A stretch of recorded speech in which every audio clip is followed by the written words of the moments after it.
The committee has on the agenda tomorrow. Forgive me.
Or at the direction of the governor, the General Assembly, or at the child advocate's discretion.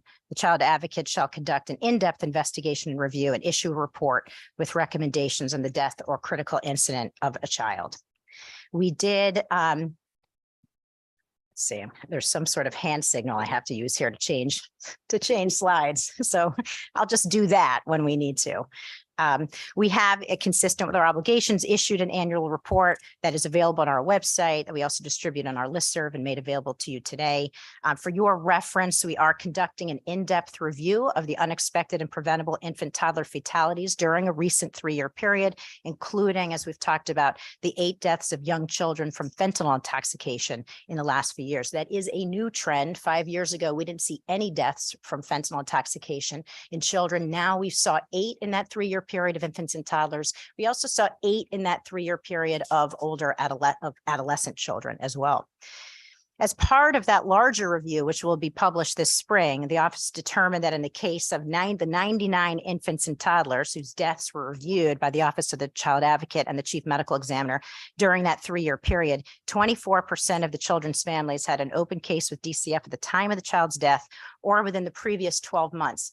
And that's important, it's relevant to our larger review, because as we talk about in the report we issued last week, widely cited longitudinal research speaks to the risk, particularly for very young children, the risk of a prior report of maltreatment, for increased risk of a poor physical outcome, including child fatality.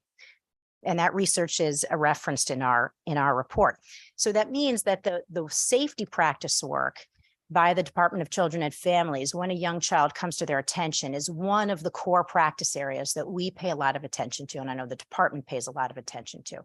How does the department respond? How does the system respond when a very young child is brought to the attention of the department in a high-risk situation or in an unsafe situation? I also want to be very clear, and I know we say this several times in our report, that the Office of the Child Advocate strongly supports the state child welfare agency's policy of maintaining children safely in their homes whenever possible.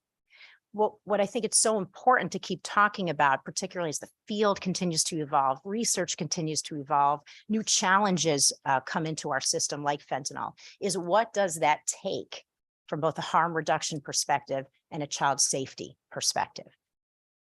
What are the implications for child welfare practice? What are the implications for public policy? And what are the implications for how we deliver services to children and caregivers to maintain them safely in the home?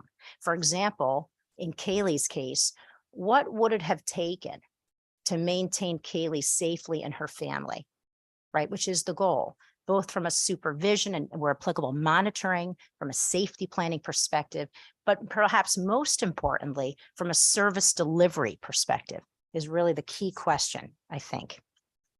Unnecessary removals into foster care, particularly for very young children, are a trauma and a harm themselves, has a significant impact on the child and family. And where we can avoid that through the safe delivery of state supervision, monitoring, and services, I think we want to. And OCA strongly supports that public policy. So as part of our statutory responsibilities, we look at, as I said, every unexpected sudden death of a child that comes under the jurisdiction of the medical examiner. We review that also. For the cohort of children, the 24% of the 99 children over the last 3 years, we have found in particularly over the last, I shouldn't say particularly, but focusing on the last year, 18 months, we did find in multiple fatalities and critical incidents that DCF safety planning, which I'm sure they'll talk about, which we'll talk about, and the management of the in-home cases was inconsistent. And what I mean by that is when we look back at DCF's involvement with the family, sometimes the practice looks strong, sometimes it doesn't look as strong. We can talk about what that means. Both DCF's reviews of cases and our review of cases likewise found case practice deficiencies in both safety planning and service delivery. The OCA report talks about a few examples, including baby Kaylee, which you've read the report, but I'll briefly outline what some of the facts from that case were. The main concern in baby Kaylee's case was the father's ongoing fentanyl use and his impaired judgment as a caregiver. Maltreatment was substantiated, and the case was opened by DCF as an in-home case for ongoing supervision. And I'm going to talk a little bit more from our perspective about what that means.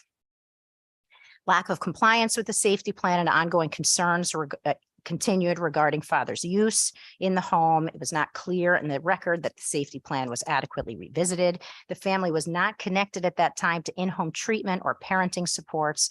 There were no unannounced visits to the home to monitor the safety plan. There was no documentation of adequate supervisory review. There was no legal consult when the safety plan seemed to be in question. And perhaps most importantly to the services, there were no in-person visits to the home for the 8 weeks prior to Kaylee's death, when she ultimately died from fentanyl intoxication in February of 2022. A couple of other children's injuries or fatality that we discuss in the report on the next couple of pages. Again, you have the PowerPoint in front of you, and they are summarized in the report. But we had baby B, who was injured from fentanyl ingestion. Again, case review found that there was a safety plan in place because the concern was parental fentanyl use. The safety plan went on for a long time without adequate documentation or monitoring of the plan. Both OCA and DCF's internal reviews identified some case practice deficiencies around the monitoring of that safety plan. Baby P's case, who died from complications from an infection, our review of that case, actually reviewed that case personally at the time that it came in, reviewed as alarming case practice deficiencies around the safety assessment and the strategies used to mitigate the safety concerns in that case. I also want to be clear that where case practice deficiencies are identified either by DCF or the Office of the Child Advocate, this does not mean that those deficiencies are or have been determined to be the proximal cause of the child's death, but rather still need to be reviewed and responded to as a matter of case practice and quality assurance and public policy. We continue to review other critical incidents involving young children during 2022 that confirmed concerns regarding the consistency of the adequacy of assessment and services to young children and their caregivers with open DCF cases. OCA reported to DCF that given what we had seen, we were requesting additional information regarding the agency's efforts to both strengthen and evaluate practice going forward. I want to pause for a moment to talk, and again, it's from our perspective. The department will comment from their perspective as well. But what we're really focused on here today are, is an aspect of practice for in-home child protective service cases, right? So when a case comes to the DCF care line, thousands and thousands of cases come a year, they go into intake or investigation phase. The majority of accepted reports, it fluctuates, but over the last few years, the majority of accepted reports at the DCF care line at the end of that intake or investigation phase, which is up to 45 days, get diverted away from ongoing DCF involvement. That can happen in a variety of ways. Case closes, the family is already connected to services, the family is diverted to a DCF contracted partner in the community, the Village for Children and Families, Wheeler Clinic, what have you, for additional services in a variety of ways.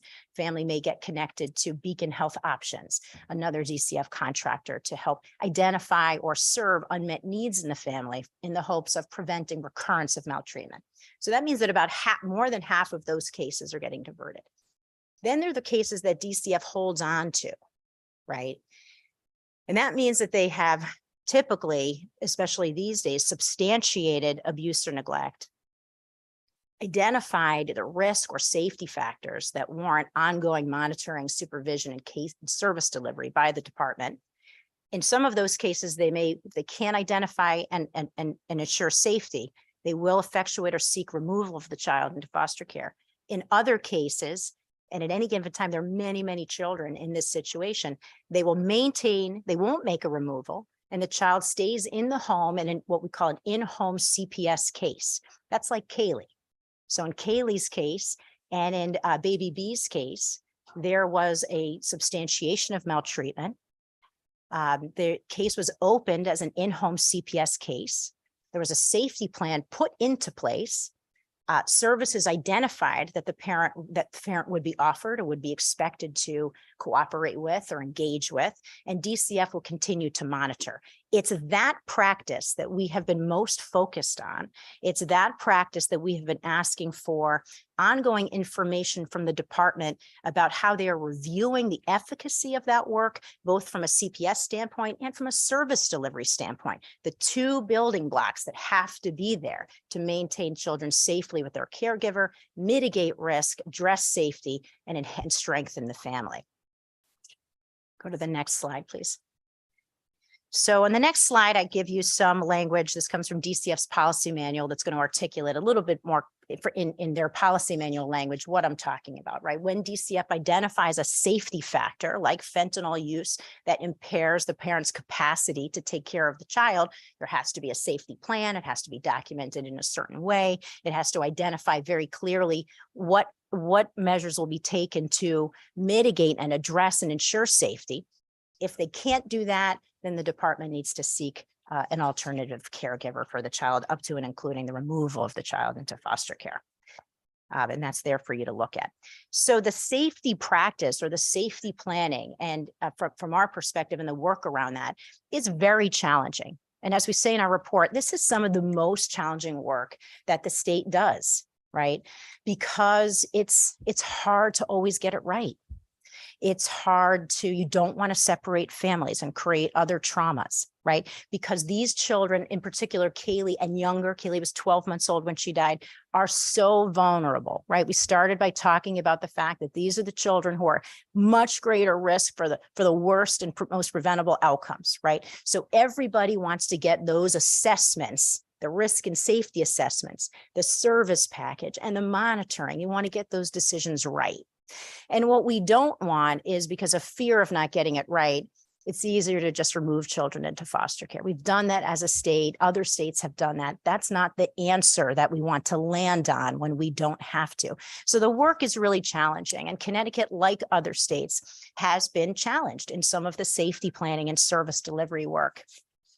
And I just give you some examples of that over time. So Connecticut, like other states, gets administratively evaluated by the Department of Health and Human Services, National Children's Bureau, in case reviews called Child and Family Service Reviews. And they happen every several years. And you get evaluated as a state on a variety of outcomes: safety, permanency, and well-being. And Connecticut, in the last round, the third round of CFSRs,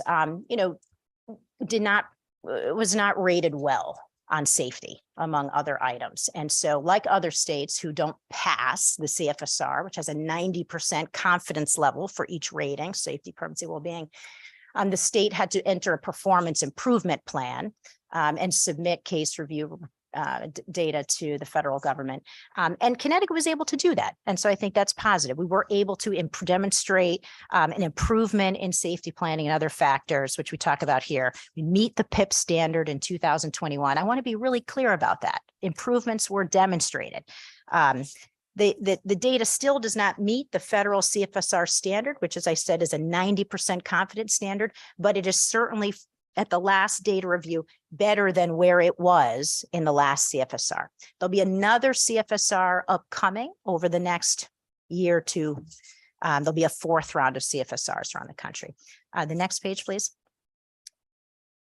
Here we go. Yes. So part of that, so DCF does share that federal OSRI data with us, right?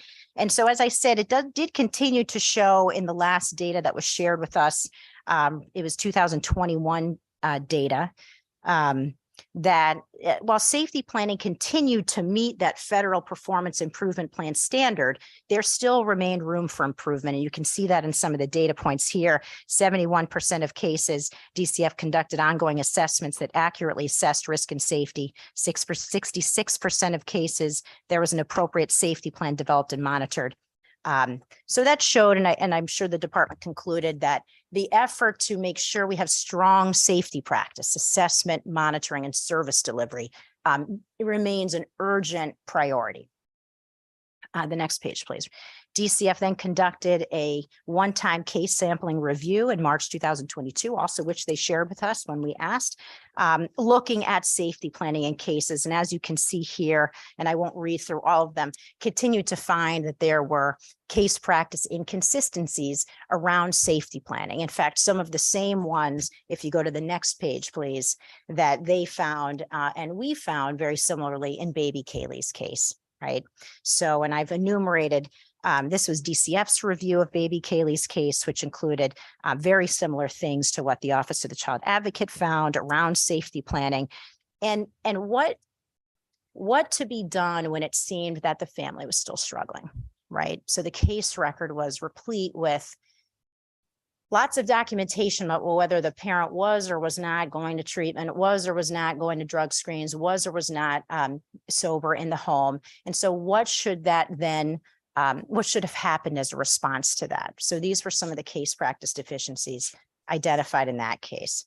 So at that point, and I know I'm going through this in fine detail, but I do think it's important, and I will, explain why as we get closer to the recommendations. So what we're really focusing on here, again, considering the breadth of everything that DCF does, of all the things we come to the legislature to comment on, right?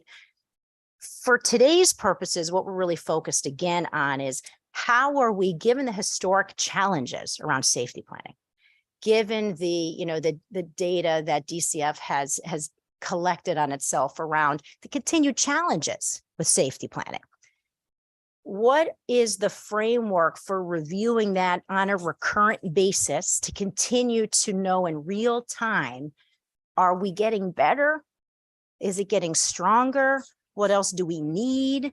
Are the trainings that we're doing with staff having an impact? So we asked the department, we were trying to get a sense from the department of what is the QA framework, particularly in the wake of what some of you may know, and I didn't mention today, Connecticut about a year ago, about 12 months ago, successfully exited from a decades-long class action-driven federal court litigation by successfully completing the final outcome measures and exited in March 2022.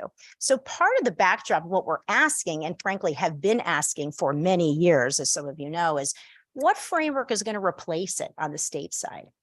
For decades, Connecticut has received information from the federal court, public information analyzing everything from the quality of DCF investigations to the quality of case planning, visitation with children, needs met. What is the framework going to be to replace that?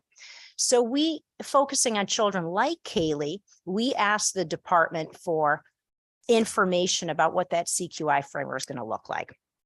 And so I've outlined some of what we've requested before.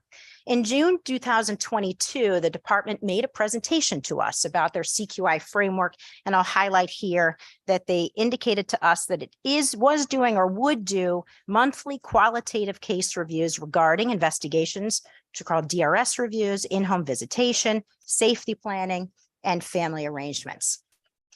In June, they reported to us that they had 16 staff for continuous quality improvement, including a bureau chief, a program director, and 6 program supervisors. We asked to be on the distribution list for the recurrent reports and explained that that was necessary as part of our statutory obligations around system review for vulnerable children and child fatality and critical incident review. On the next page, you'll see that DCF responded to that over the next several months by giving us a lot of information.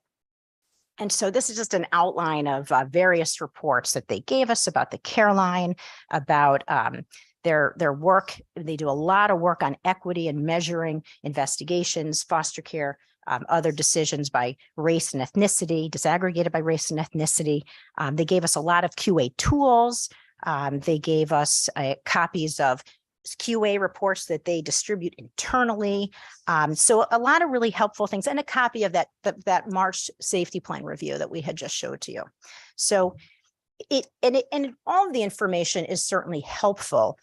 It wasn't yet what we were asking for. I mean, part of what we were asking for was specifically at this point, really looking for what the QA is for cases like Kaylee's, the in-home cases that DCF has identified safety or risk issues, maintained the case open in supervision for service delivery, and has not removed the child into foster care. So what does the QA look like there? So can you go to the next slide, please?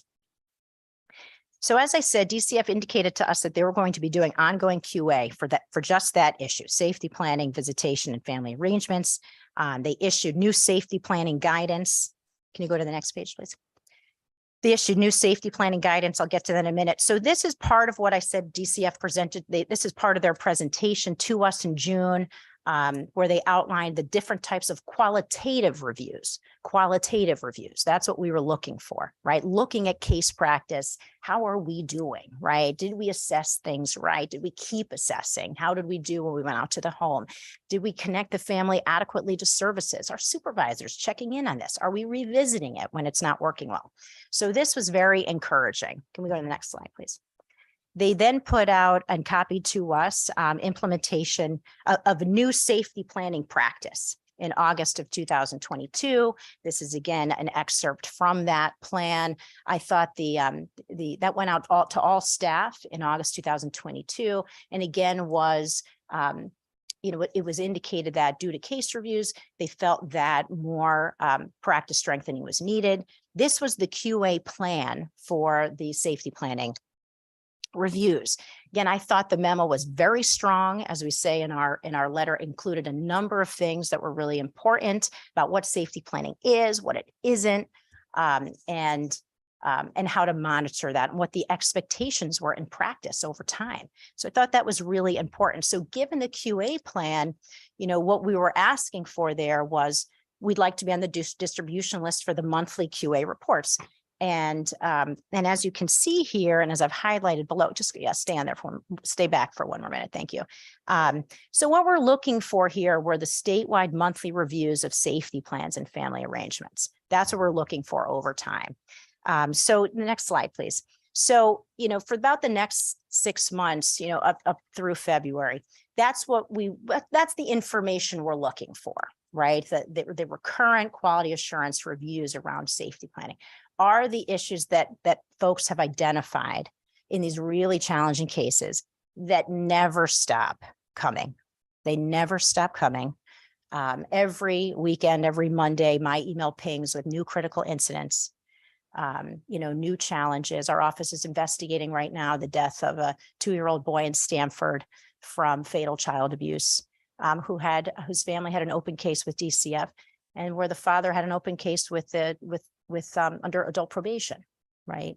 And so there's always so many things to look at, and that's why that rigorous practice strengthening in QA is so important. What DCF told us at the end of February, at the end of January, was that they had not produced monthly reports, and perhaps that was a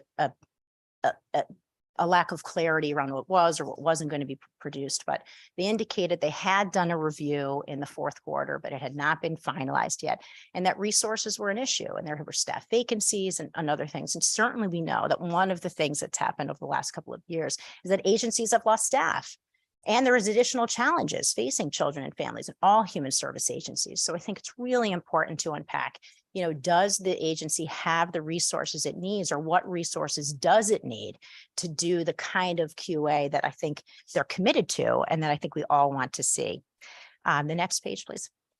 I think it's also important to note, we try to capture some of this in our letter, that the department continued to take steps, and I'm sure they'll talk about it in more detail today, on its own and with other state agencies to address these new trends around fentanyl and the concerns and improvement opportunities with safety planning.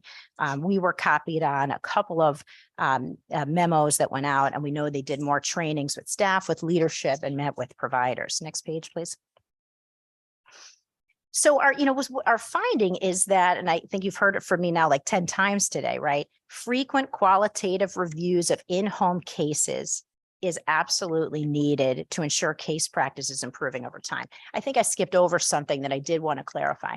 One of the review reports that DCF gives us does talk about safety planning in the investigation phase of a case, right? And that's really helpful, and that's a good qualitative report. What we want is to know how the practice, what's happening for children like Kaylee as the case continues, right? That's what we're really looking for, right? And those qualitative reviews are so important because they continuously tell us where practice needs to be strengthened, and it can continue to tell us where the service gaps are. So in baby Kaylee's case, in baby B's case, and other cases, one of the things that their reviewers and our reviewers identified is that families were not always well connected to services. So Kaylee's father had a connection to an adult mental health substance use outpatient treatment provider. It's not clear that he was well connected to that program. But again, as I started, I think the question we have to grapple with is, what do these families really need? What did her father really need? What did mom really need? What does it really take from a service delivery standpoint to maintain that family unit in the scourge of this opioid crisis, right? Next page, please. So I think, again, and we say this in our report, and I said it in the beginning of our remarks here, the department is a big agency. It has a big mandate. It does a lot of things. It does some of the hardest, I would say the hardest work in state government, because it's doing that crisis-driven first responder work. And the issues are really, really hard. And I'll just digress for 1 minute, just to tell you a quick example. I went to a DCF retreat, Maria and I did. And while I'm there, I get an intake on my phone from a doctor at a hospital who works with preemies. And the doctor says, we have this 4-pound baby, and DCF is going to let this baby go home. And the mom's not okay, and the baby's not okay. And I just can't believe it, right? The doctor was very upset, right? And I said, okay, well, let's take a look at the record. I said, I'll take a look. I would take a look at it. We took later, Maria and I talk about, somebody from the office takes a look at the record. And when I see what the doctor's talking about, you know, this was a baby who was born substance exposed, ill in some ways, but mom was trying to enter recovery. She had reconnected with with one of her family members who was prepared to live in the home with her and offer support. They were all open to services. DCF was ready to deliver those services and had in-home services ready to go and in-home VNA services ready to go to support a medically fragile infant. So I look at all of this and I think, and I see the department's all over it in the record. I mean, they're holding the meetings they're supposed to hold. They got the services ready to go. And that doesn't guarantee that everything was going to go perfectly. It was, you know, that's the most risk that the department manages. I talked about it internally, and I felt the department was not making a move to remove the child, and I supported that. You know, so we circled back with the caller to let them know that we had reviewed the record and that the department, you know, was taking the steps we thought they needed to take. And they were going to continue to monitor it extremely closely. Now, we kept our eye on that case, right, the records, but every time we looked, people are looking at it, the program supervisors looking at it, they're touching base with the service providers. You know, I think the kind of close, rigorous review that, you know, we didn't see in Kaylee's case, but that comes up in cases every single day.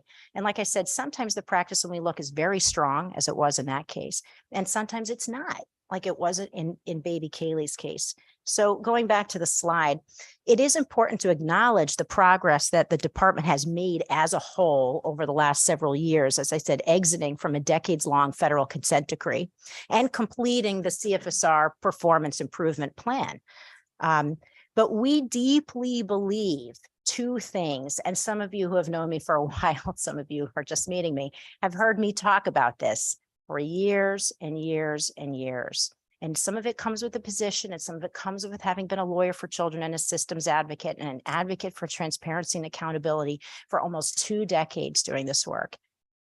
I believe that when it comes to government's function with highly vulnerable people, whether we are talking about DDS and its work with intellectually disabled individuals, whether we're talking about DCF and its work with 4-month-old tiny 4-pound tiny babies, for state government's work with vulnerable populations, we need to have floor to ceiling windows around the machinery of those government functions so that we can see and know that there are metrics in place to evaluate the quality of that work and to evaluate the outcomes for that work, right? And to share that with stakeholders and the public, given the vulnerability of the individuals being served, the risk management, and the implications, as Representative Linehan started, for public policy going forward. So that means that we believe, as I know the department is certainly committed to, they've expressed that to us in multiple meetings, well-supported, well-resourced, well-staffed quality assurance to sustain the gains that they've demonstrated and continue to close that gap and strengthen practice in key areas such as service safety planning and service delivery, and a clear plan for transparency and accountability for the reasons that I just stated. So something I haven't touched a little bit on, and can we skip actually 2 slides? There we go, right there. Up. One more. Nope, one more. Where are we? Nope, keep going. No, I want to go forward towards the end to fentanyl harm reduction for caregivers. There we go. So part of doing our work, we hear from the public, we hear from providers, we hear from hospitals. I mean, I would say not a day goes by. That's sometimes true, but certainly no more than a couple of days go by. And every single week we meet with providers from throughout the state and family advocates and other folks doing the work close to the ground to make sure we're hearing from them what they need from us, what they're seeing for families, and that we can reflect with them about what we're doing and what we see. And this is a topic that is talked about a lot, and we reference it in our report. And I think, it's important to hear, and I know we will from the state agencies today, but all of the work that they're doing to address the challenges of fentanyl, to address concerns I'm sure we'll hear about safety planning, but how they're working with these families. Science tells us that a harm reduction model is essential to help people into recovery. And as one provider said to me just yesterday, into remission. That's the language that they're using, that this one service provider is using.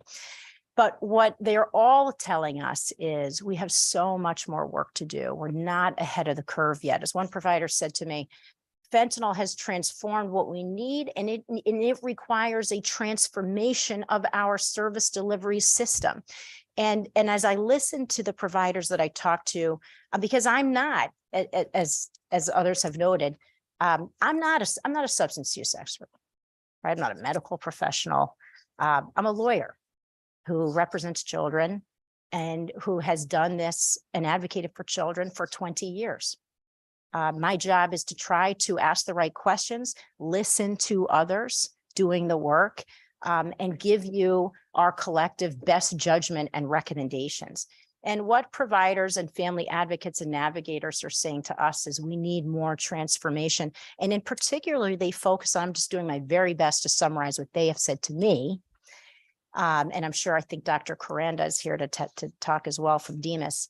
What they have said to us is, in particular, they're worried about timely access to opiate use disorder treatment at MAT for caregivers, for moms, right? And all the challenges that creates. And what is the ability of the system to provide same day treatment to and I'll say mom for the purpose of today, but anyone who is ready that day, but is still using and is ready for medication-assisted treatment, wants that. What is the capacity of the system, they said, to serve that parent immediately, to have a 5-day plan immediately? And then what happens if that parent has 2 children at home? They said, if she's still parenting and using, they said, that's an automatic report to DCF. We have to do that. And yet we also know that specter of child welfare involvement keeps parents away from treatment. Boy, that's a very, very hard, complex riddle to solve. We don't want to have that happen, and yet we know it does, right? So how do we have, and I've raised some of the things here, and this comes directly from the providers and navigators that we've talked to, timely and accessible medication-assisted treatment. And I think they mean same day, or the capacity to start that process same day. Reliable fentanyl testing to support safety planning with caregivers, because as you may not know, but I'm sure others in the room do, that there is no FDA approved sort of providers who are safety planning with families, particularly in the home. They want to be able to test for fentanyl same day right away. There's no test for them to be able to do that. So that's a huge part of the in-home service model, is that testing and that different kind of safety planning. Right? If you're going to use, here's our safety plan for that, grandma, baby goes to grandma, it's the harm reduction model. right? Without that ability for same-day testing or frequent testing, what providers are doing. One provider told me they're doing lab testing twice a month. They said it's useless for safety planning. It's really hard. Now, that's just not a Connecticut problem, but we got to think about that, how we're going to respond to that. The need for people love the navigator peer support model. I know DEMIS is doing a lot of work on that. Folks are really happy with that. They want more of that.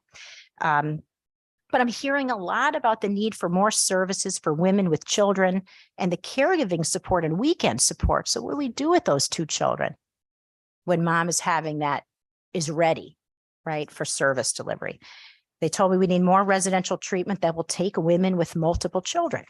And of course, as I'm sure all of you hear from the nonprofit providers throughout, the investments to address staff shortages for the in-home clinical services that are some of the hardest programs to staff, and yet we know so important. And I actually found this report just this week, so I added it. I thought it might be valuable for you. A recent study in New York City about access to treatment for caregivers, a concern, and I highlighted some of the author's findings here I thought you might be interested in. One factor that the author says underexamined in research is the association with OUD treatment and overdose risk among people who are in a parenting role with child care responsibilities, and that women appeared more likely than men to have children living with them and to avoid drug treatment due to fear of child welfare. I think we intuitively know that. Avoiding drug treatment for fear of child welfare was associated with decreased prevalence of possessing naloxone, and being unable to access harm reduction services due to child care was associated with lifetime overdose among both men and women. I thought that was a really interesting, again, was focused on New York City, and certainly there have been innovations and there are parent-child programs in Connecticut. I think what we're advocating for, and I'll pivot to our recommendations. This is the end of our presentation, and I'll skip actually to 3 and 4 real quick, is that, we need sort of a state of the state. I would recommend an informational hearing focused on this, where we hear from providers, folks with lived experience, navigators on these issues with their detail and their lived experience and expertise. And create continue. The state agencies create strategic plans. And I read the last major report for 2022 that DEMIS put together on the ADPC website, which is very thorough, right? And we know that the work is always continuing, but drilling down on where the gaps are.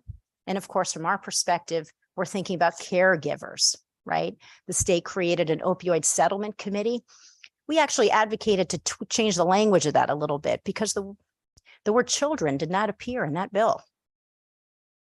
And the Department of Children and Families, which is a part of that, didn't have appointments to the committee. And I was concerned about that at the time. And we recommended that they be given appointments to add individuals to the committee who could specifically speak to the needs of children.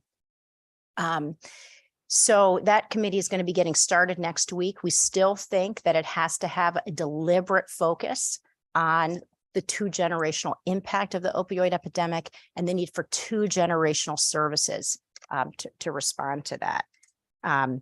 Recommendations 1 and 2, these are the drum I keep beating, but the legislature should review and ensure that DCF has resources to support robust and ongoing CQI for core practices, including safety planning and monitoring of in-home cases.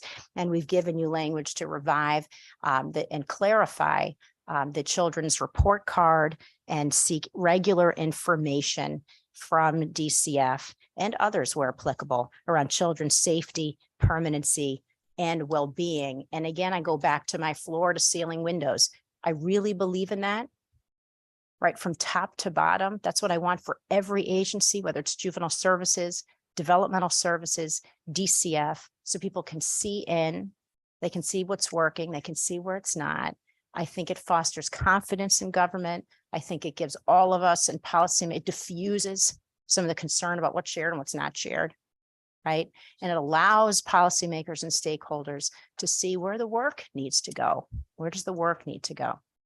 And on the last page, and I can make some more of this available to the committee, but the recommendations are not, we made these recommendations after a lot of thought, looking at what other states are doing. There are several states, I gave you a couple of examples, that have external bodies that look at child welfare. Vermont just created theirs actually last year, I believe, in 2022. And there are multiple states where the Child Welfare or Human Service Agency that's responsible for child welfare is required to report out on case review findings regarding child fatality or near fatality. And I can provide those statutes to the committee if you're interested in that. And I guess what I mean by that is I don't look at the recommendations that we've made as controversial or as radical in any way. I think they're right up the middle. They're what a lot of other jurisdictions do. And again, echoing Representative Linehan's opening remarks, certainly the OCA is an investigative and auditing agency, and that it's always challenging to investigate and report out, and that creates sometimes challenging policy discussions. We recognize that, but our goal here is always system improvement, not system indictment. And we have a lot of respect for the work that the state agencies do. And we're very interested in their reports when they talk about what they're working on. But again, for us, it's always about what's measured, what are the gaps, how do we know, how do we move forward? With that, I'll pause. I don't think I've left anything out, but Christina and Maria are also here to answer any questions when that's appropriate. Thank you very much. I think the format of this is that we are the chairs will ask some clarifying questions. And then after all of the speakers have made their presentations, then the chairs will ask other questions and we'll open it up to the general committee. So just for a few clarifying questions. A lot of what you talked about seems to be different because the world is different. So is it a question of whether or not the things that we have set in place just need to be updated based on what we're seeing now post-pandemic and what we're seeing now with fentanyl, which we know is kind of an entirely different animal than what we've had before? There was someone on the news just last night that they had stayed in an Airbnb or a vacation rental of some sort, and their child was literally playing with the pots and pans and died. Oh my God. And they figured out it was a fentanyl overdose. So it's just such an entirely different animal. So it seems to me that the recommendations, while they are specific, we didn't really talk about the fact that this seems to almost be born out of a changing world. Yeah, there's a lot in that question, right? And in some ways this was a hard presentation to prepare for. It was a challenging report to write because it's about so many issues that are a little bit different, but that overlap, right? So safety planning is not new, right? Safety planning is as the department had said in its memo that it put out in August, it is the foundation of Child Protective Service work, right? If you asked most people, like, what is the most important thing DCF does? It's gonna be safety, right? However, even that being said, what it means to keep children safe has evolved. Even that evolves enormously, right? The human service business, just like any business, changes so much. What we've learned in 5 years and 10 years, it's constantly evolving, which is why human service agencies and providers have to be learning organizations, because what we know about what works is constantly changing.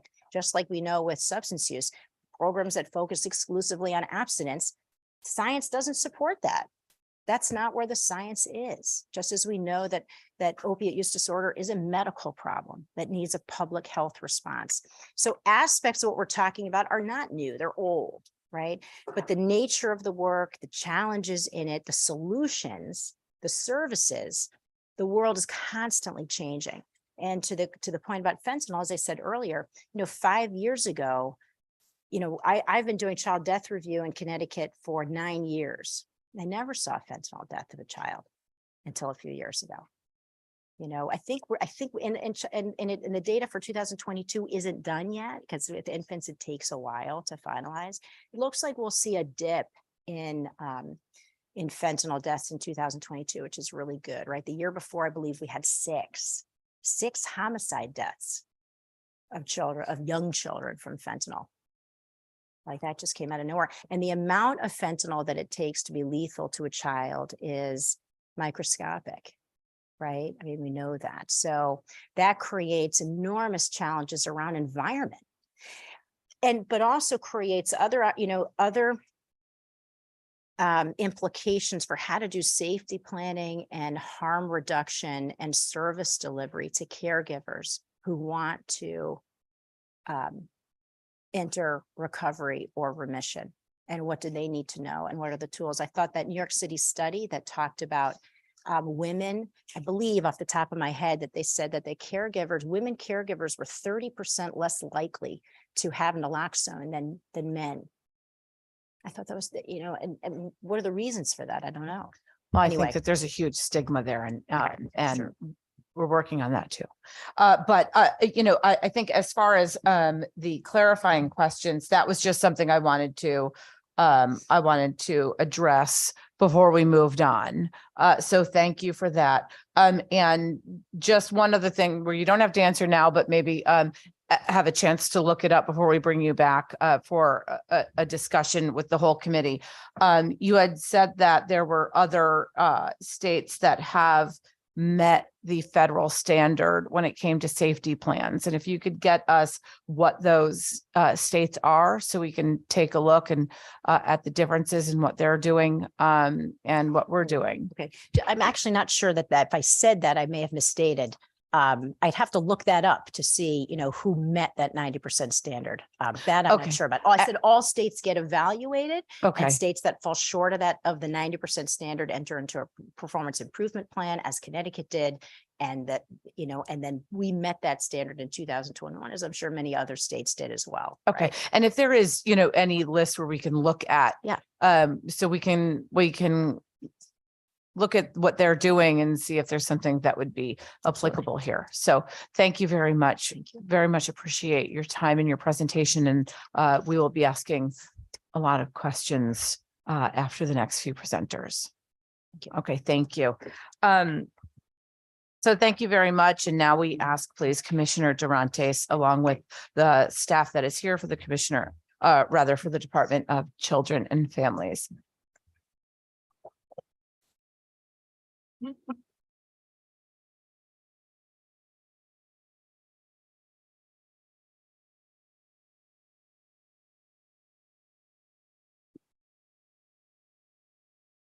Good afternoon. Good afternoon, Commissioner. Thank you so much for being here. And if you wouldn't mind introducing everybody that's with you today. Absolutely. So good afternoon to Representative Lenahan, Senator Maher, members of the Children's Committee, Senator Seminara, and it's good to see you. Also, to all the distinguished members of the Children's Committee. With me today, I have Deputy Commissioners Jody Hill-Lilly and Michael Williams. I also have other members of my executive team, our General Counsel, Zoe Stout, our Bureau Chief of External Affairs, Ken Meisogland, our Communications Director, Pete Yazbak, and I also have our Government Affairs Director, Vinny Russo.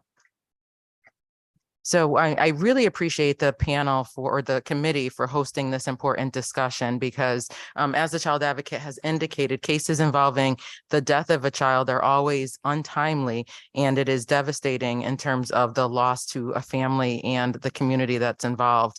Our entire department shares in the sadness and trauma when a child has an open case and experiences repeat maltreatment or dies. Child maltreatment deaths in Connecticut have been consistently about half that of the national average, which is about 2.3 deaths per 100 children annually.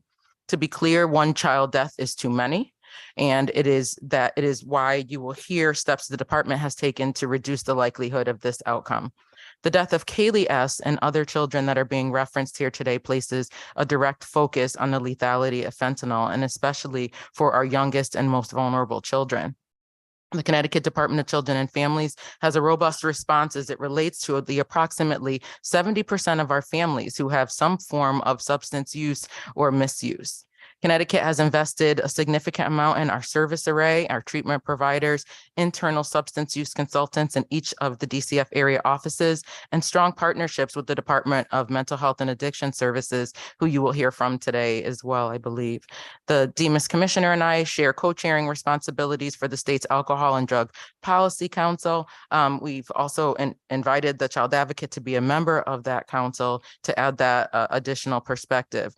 During the ADPC, there are contemporary substance use related issues that are discussed with subject matter experts from across the state. Opioid use disorders are complex and gut-wrenching for families who are struggling to help their addicted loved ones. The importance of raising awareness is critical, and the intersect of fentanyl and child welfare is not just a Connecticut-specific issue, as you've indicated. As the chair of the National Association of Public Child Welfare Administrators, I hear the elevated challenges from my peers across the country since the influx of fentanyl poisoning in young children. It is imperative that child welfare jurisdictions like ours continue to evolve with the needs of families. And I believe that kind of echoes the question that you just posed, that, how do we change as a responsive jurisdiction to meet the needs of Connecticut's kids and families?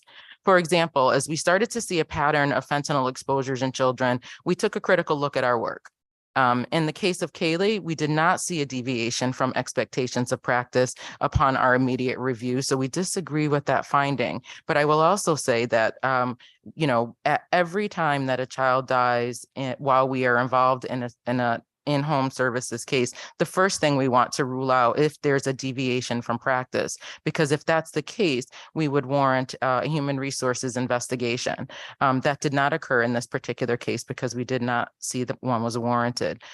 Immediately after our review of this particular case, we initiated a call to the child advocate and to our federal court monitor at the time, which has been routine as part of my administration. Following that call, we also ordered what we consider to be a special qualitative review to assess the quality of our interventions in that particular case. It is those findings that we enter into the National Partnership on Child Safety database, which is called REDCap. The National Partnership on Child Safety is a collaborative of over 30 jurisdictions from across the country and is co-chaired by the Connecticut DCF Deputy Commissioner, Jody Hill-Lilly. And I just wanted her to share a little bit about that as we talk about what Connecticut has done to be able to address child fatalities and near misses as it relates to the national landscape.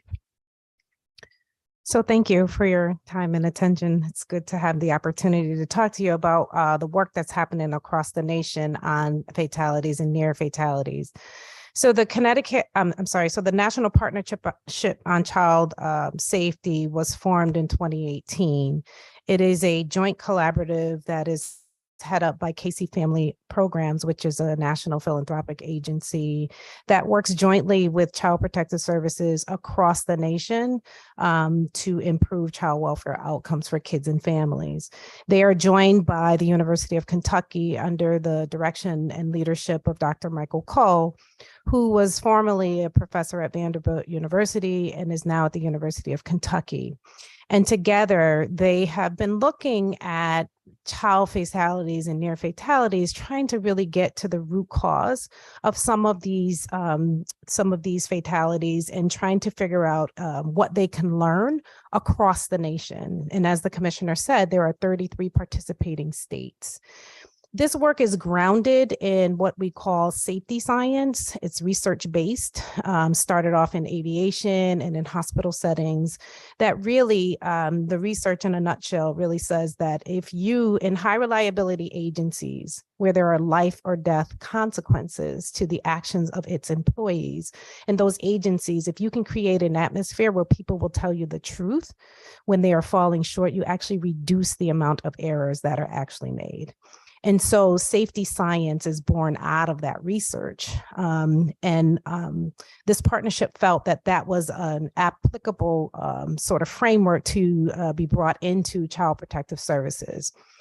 It's built on two sort of premises, and that is that you can't just look at the Child Protective Service agency to determine all the contextual factors that lead up to critical incidences, but that you have to look at the child welfare service system to really see what was going on contextually to understand, what has happened, so that every system plays a role. The other piece that is, and so what they do is for each fatality, they have asked each state, including ours in Connecticut, to participate by using the SSIT tool, which stands for Safe Systems Improvement Tools. And that tool helps agencies to assess the entire system and the contributing factors that lead up to a child's death. And so then you have sort of the lay of the land and the contextual factors that led up to a particular incident. Additionally, that work is grounded in data. So a tool is filled out and for each fatality and near fatality, and is collected from each of the 33 jurisdictions. And the reason this is critical is because the partnership recognizes that if a state just looks solely at their system, the end of those cases, the numbers are so small that it's hard to make general conclusions about that. And so having 33 states, say ours is 99, our contribute is 99, well, you have 33 other states that are submitting data on their respective fatalities and near fatalities. The data agenda that is going to come out of there is going to be recommendations around how we as a nation can get underneath all of the contributing factors that lead to child death. And so we have been working with the partnership since 2018, since its inception.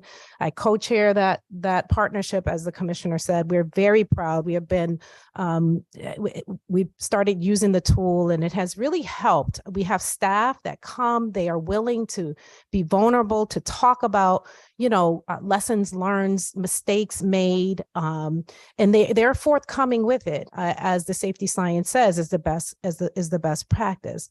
There's also accountability in what we do. As the Deputy Commissioner of Administration, I also oversee HR. And so when there are situations in which staff fall short and they do not follow policy, we do have a system of accountability where that is concerned. And we usually will take care of that HR issue first. But the overwhelming majority of the situations that we see are really just judgment calls. And as you said, there are changing practices, learning opportunities, and the staff our heart goes out to every child that is in harm's way.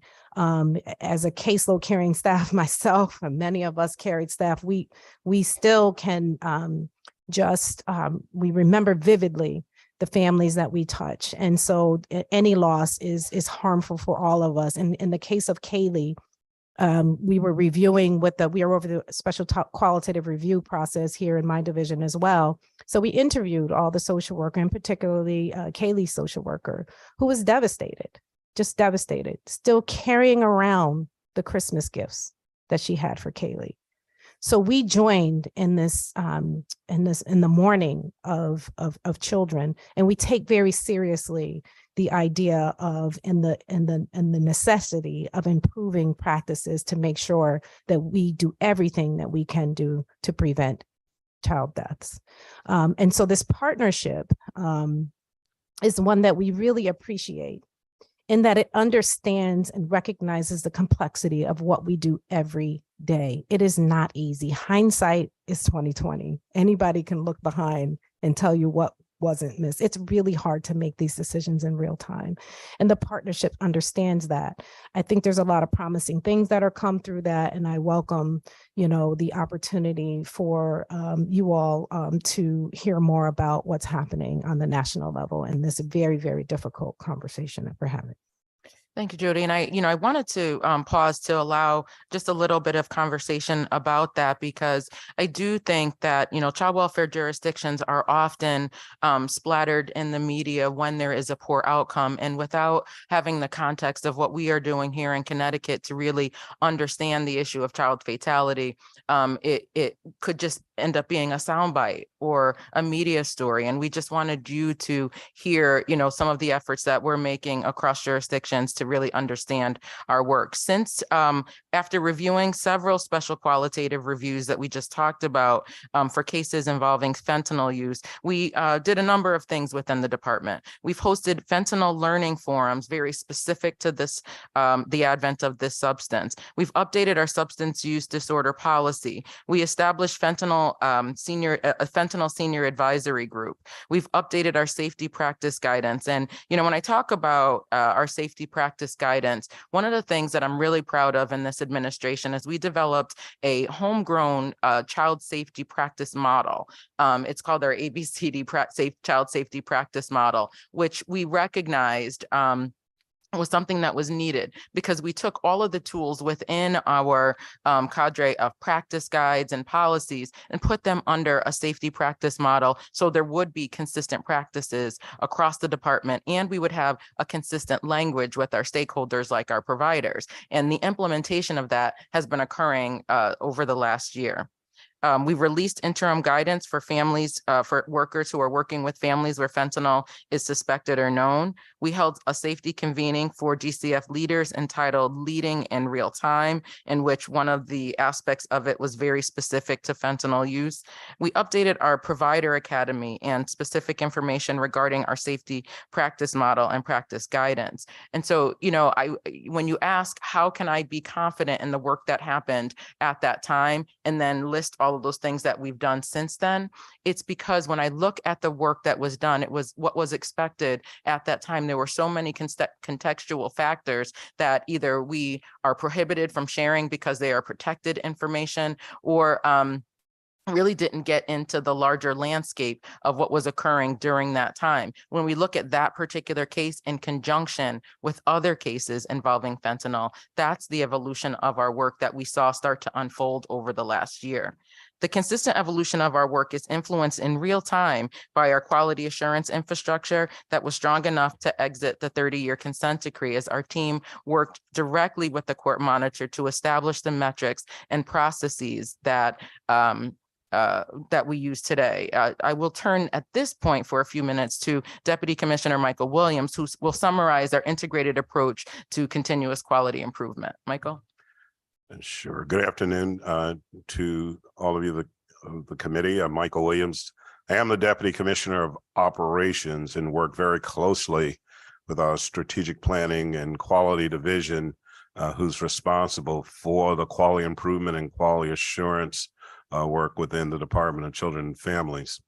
Just by way of description of the work we do in quality improvement, I can share with you from the previous administration till now, one of the delays in our exit of the 1F consent decree was the federal court monitor and the courts and the plaintiffs wanting to know whether or not we had a solid and robust QI system that could continue the monitoring process and assuring the quality of our work would stand.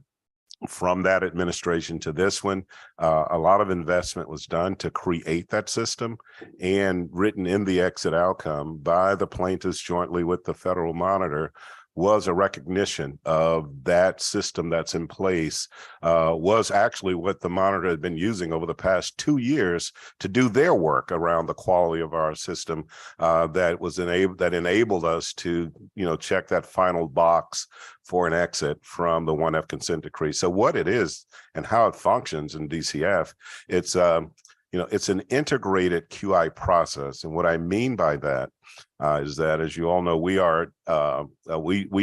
deliver our services out of 14 area offices, basically a 6 regional structure system.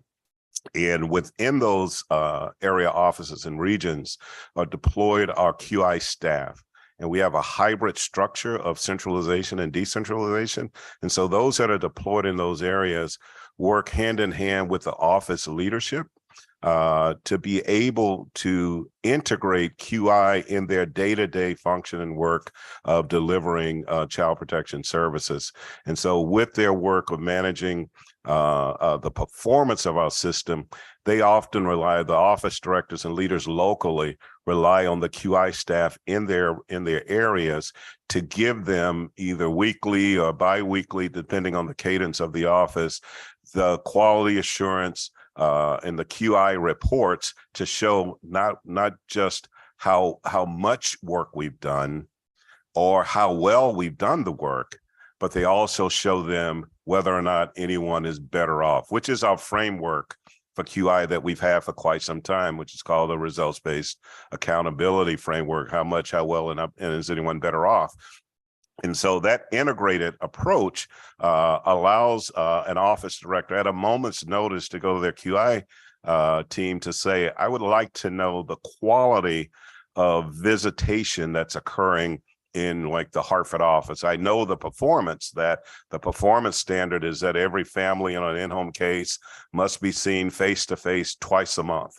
And, you know, we have canned reports that can spit that out at a moment's notice to let them know how they're doing monthly, how they're doing quarterly, and can tell them which, you know, unit or down to the person is meeting that standard. So from a performance perspective, quantitatively, we can show that 95% of the families on an open case with children in their home have been seen twice a month. But what it can't show us is what happened in those visits. And we set quality indicators at a high standard. Our standard is an A+ standard. And so when we say what are good quality indicators, we list that to say these are the elements of quality that should be in an in-home visit. And so in order then to say whether or not the 95% of the visits that happen are of good quality, it would require those individuals to not push a button and get a report. They would have to do a lot of case reading because our data system is a narrative system. And so that's how it's integrated within our local offices. And that's how our QI system function within our local office. But it's centralized because it feeds up to our central office to where they can take a look on a statewide basis to be able to answer those same questions. But the challenge that we have is an IT production challenge by way of capacity, so that, as I mentioned, all of our data is narrative entry into our information system. We don't have, you know, the equivalents of an electronic health record and all that yet. An integrated data system. We're building it. It's not there yet. And so in order to produce a report someone may ask us for that's qualitative in nature, it will require folks to stop what they're doing, pull a large sample of records, do narrative reads against the standards that's been set, and then try to produce that. And we just don't have the capacity to do that on a moment's notice. What we do have is in our system, what we call results-oriented management, and those are able to produce reports from a performance perspective at any given time. And we have a set of canned reports that's within our what we call our link system, which is our client information system, that can produce some canned reports as well. And those are readily available at any time that anyone wants to see it. But when it's ad hoc or anecdotal or episodic requests, it will require that kind of labor intensity to do it, so that you know, it can be done at the quality that someone's expecting. Thank you. And this CQI approach is considered also robust enough that we were allowed to conduct a self-assessment in the last round of the federally mandated Child and Family Service Review that was just kind of pointed out. And we're also poised to do so again in the next round of 2024. They don't allow states to do a self-administered CFSR if they don't have a robust CQI or QA structure. Lastly, DCF is an active member of the state's Child Fatality Review Panel and contributes to the information reported annually from that body. So we will stop here in a formal presentation and appreciate the opportunity to continue to discuss our work in the context of us being transparent, accountable, and a learning organization. So thank you very much. Thank you very much for being here. As I said in the beginning, you know, this is not a finger pointing witch hunt expedition. That is not at all the reason why we wanted to have this. Really, what we're looking to do is to hear from everybody to say, okay, here's the issue. Here's how the world has changed. And here's the help that we need from you in order to get to where we need to be in this time where we have hundreds of millions of dollars at our fingertips that is going to go away. And so, you know, it may be a little bit more than a clarifying question, so I do apologize for breaking my own rule, but the question I keep hearing in my head is, how much of this is a recruitment and retention issue? And what can we do to help you? if we've just heard from the deputy commissioner that there isn't necessarily the manpower to get all of these things together, and that it's great to get them together, but the reports that can be generated, they don't tell the whole story. So we need people together to tell the whole story. Well, like, we're at a point now where, okay, so just tell us. And that's not something that I really want you to answer at this moment. It kind of, I get that you may have to come back, but just in general, is there a recruitment and retention issue? And if so, can we just remain committed to work together to finding a way to solve that for you? I appreciate the question. And I also appreciate the disclaimer and framing today's conversation. And I want to make sure that we're clear that, words matter. And when we are represented in the media as deficient or covering up, or words that I've heard and read, and have to kind of defend that with reporters, that doesn't help families. And so I appreciate the disclaimer of framing what the conversation is. I absolutely appreciate the support that we have received from the Children's Committee, because it is our committee of cognizance, but you wouldn't have had to give that disclaimer if that wasn't kind of the pretext that some of the messaging has been out there. So I really genuinely appreciate that. But to answer the question related to recruitment and retention, because that area does fall under Deputy Commissioner Jody Halili, I'd ask her to comment a little bit about that. So I wrong with that. Like a grand entrance. So yes, we are trying to get our arms around what it means to be a child protective service agency in a post-pandemic world. What we're finding is that there is some reluctance to going in homes. And so we're seeing turnover rates that we're trying to get our arms around. And I think the commissioner is absolutely right. When there is negative press and, negative connotations about the agency, that wears on staff. And so as we're trying to do our best to support our staff who sacrifice their own lives and their own families every day, we have to then guard against negative press. And that does impact our ability to recruit people. That said, the people who are with us are here because of the children. They support the mission of the department, and they stay because of the mission of the department.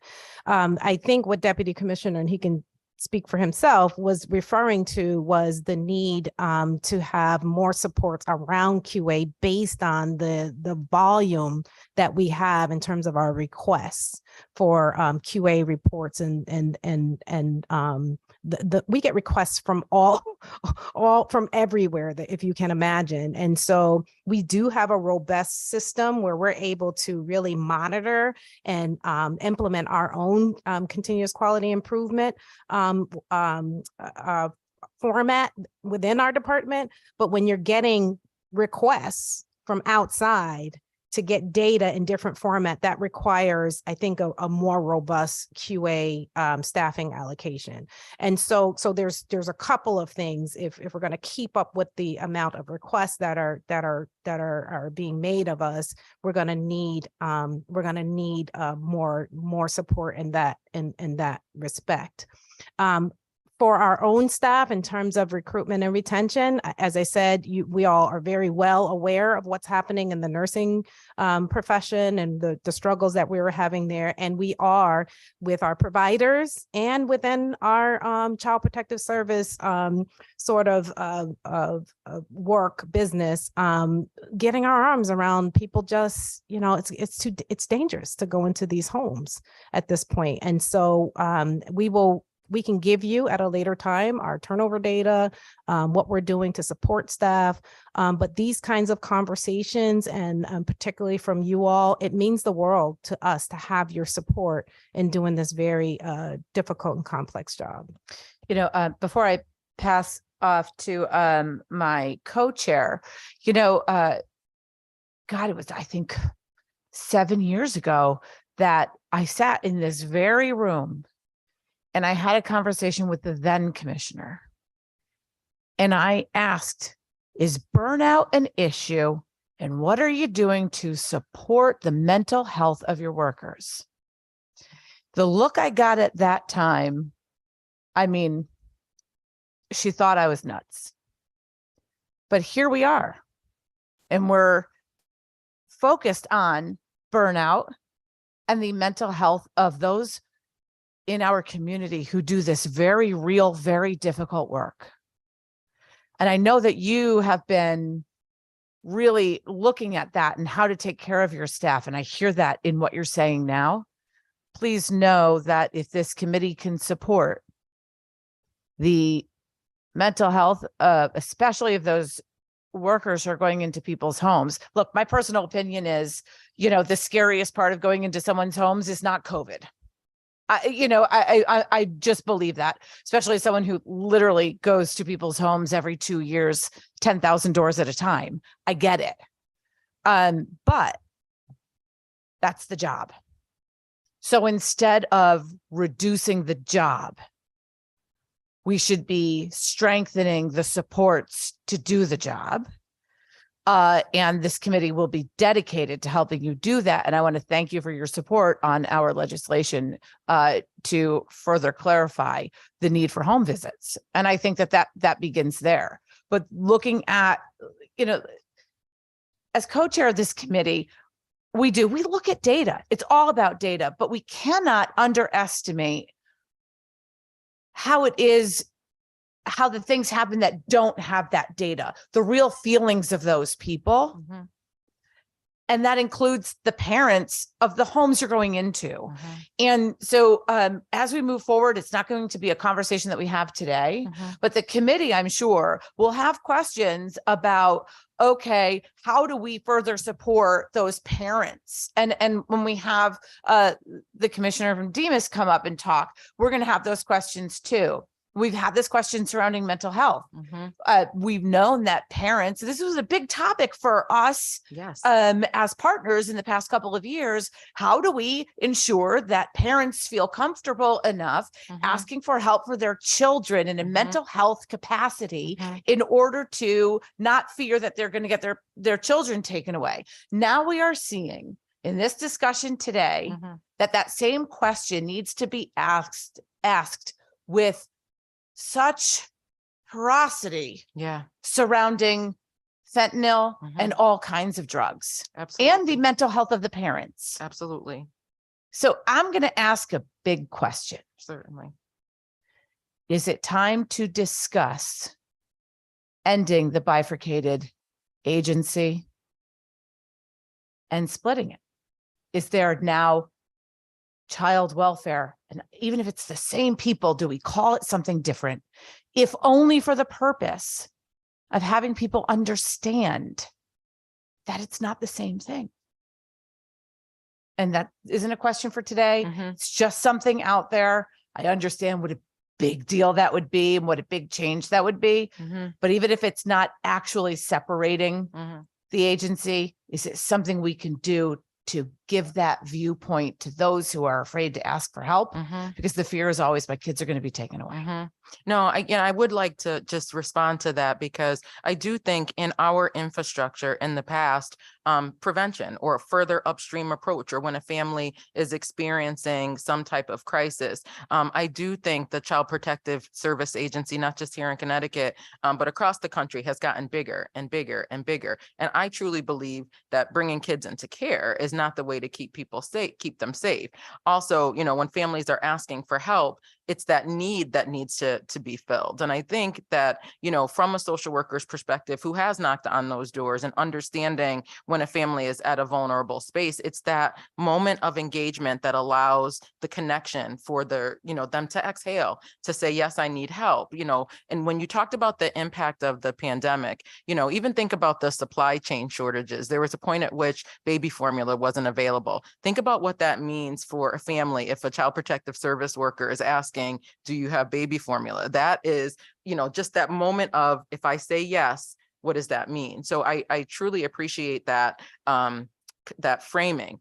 Do I believe that it means a bifurcated agency? What I think it means is elevated community services so families don't feel the need to have to come to the Child Protective Services Agency to ask for help, and that there would be a robust community service that they can outreach and get the services they need. Does that mean we get smaller? I think so. And that what we would have with a robust kind of community-based relational approach across the state is the opportunity for the Child Protective Service Agency to be laser focused on child maltreatment, because our net has gotten wider and wider and wider, and our social workers interface with families from an engagement standpoint that allows for them to see their humanness and to see their humanity. In baby Kaylee's case, their grandfather passed away during that 8-week period that we're talking about, whether or not someone had been in the home and whether or not the conditions of the home had deteriorated. The grandmother was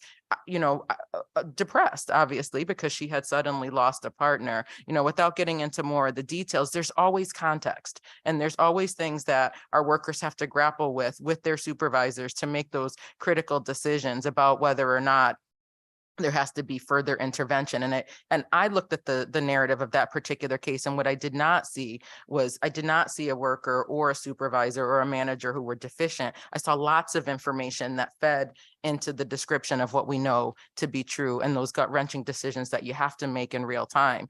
Hindsight of our own special qualitative review and any reviews that happened subsequent to that allow us to kind of go back and look differently. But to your question of whether or not a bifurcated system allows us to get more granular into when families need help, we will be enhancing our prevention infrastructure to be able to do that. But I think long-term, we shouldn't be a part of the prevention and need for help. We should be, what we were designed to be. So that's my soapbox in particular. And I appreciate that very much. Senator Marr.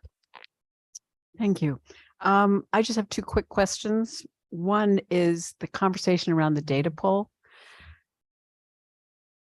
I can't even imagine. Okay. Actually, I can imagine, because we developed a system inside a social service agency that I ran that did not have checkboxes, everything was narrative. All the casework notes were narrative.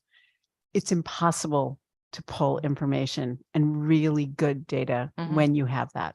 So we had talked, a month or two ago about the fact that you were working on your internal systems. Where is the status of all that?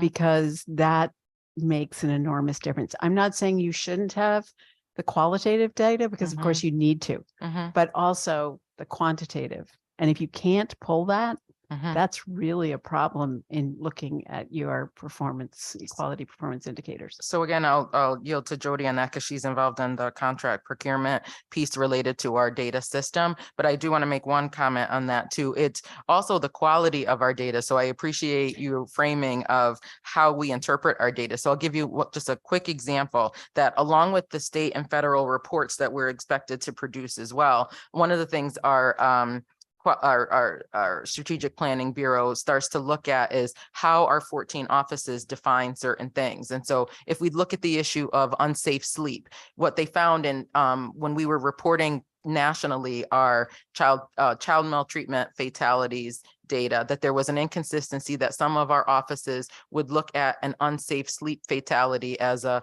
my goodness, this family has, experienced the death of a child through this horrible accident, and unsubstantiate. In other situations, it was, oh my goodness, this family has experienced a child fatality and the child has died, and it's a substantiation of neglect. And so it's the same set of facts, but it was being captured in data very differently. So not only is our quality assurance folks having to unpack that, but create those standards of practice across all of our 14 area offices, because both could justify where they landed on that. But then when you have to submit your national data, it's skewed a bit, because you don't know where along the lines our staff are kind of landing in that substantiate or not. We also are in the process of improving our technology, and that has been a trying exercise over the last decade. I think we're getting close to be able to do what you've asked, and that's why I'm going to ask Jody to talk about the contract for that. So I want to thank you for that very astute question, because you are absolutely positively on target there. So our system, our link system, which is our case management system, has been under construction for a very, very long time. We have procured and re-procured and tried to bring on vendors to help us stand up a better system. We are just finished a procurement process, and we'll soon be able to announce sort of the vendor who was selected to help us improve our system. But I have to tell you, just yesterday, I was on a call with the federal government, who oversees, all of procurement for child protective services in the New England states, who cautioned us to say, hey, listen, I'm going to tell you, I have yet to see a state who has figured this out. And so we have to make sure that we monitor, the implementation of your new CWIS system, your new case monitoring system, because we're just struggling in the field of child protective services and getting data from that system to do exactly what you're talking about. It is a monster. And there's no easy feat. And so we have a lot to learn in the field of child protective services as it relates to data and how we create systems to actually pull that data. It is a work in progress, but it's one that is very much underway. And we have, to Michael's point, and I would, I'm actually going to, if it's okay, defer to Michael to add on to anything, because it was actually his comment. And I think he has perhaps a little bit to add to this, but it is something that I think that we are all very mindful of. We understand that with a click of a button, we should be able to produce such reports, but we do not yet have the infrastructure to do so. So can I just give it to Michael? Only thing I would add to your question, which I think is at the heart of the matter, of our capacity to produce reports in real time and upon request. So our system, as mentioned, is a legacy system that we've had, and we installed that in 1992. And the folks who have the IT specialty for that type of system, I think there's only one person left. So if something breaks, trying to find somebody to fix it is tough. Or, like I said, we have canned reports in that system, a ton of canned reports that we can hit a button and it produce. But if there's a request for a new report that's not a part of our inventory of canned reports, we can't find somebody to come and create that canned report. So it would require us then to go and do record reads, narrative reads, and things like that. And that, I think has been viewed as being resistant, when it's not resistance, it's just the capacity to do it when we have a long list of other folks needing data for other reasons. The prioritization of whose requests, moves up the line is a process that our QI team has to do all the time. So first off, I just have to say that I went through this exact same thing where a system was built. There was absolutely one person, and when he went on vacation, and he was a volunteer, we never got any of our reports. So I understand how incredibly difficult this is, but 1992, this sounds worse than DMV, okay? And we know that they at least fixed it.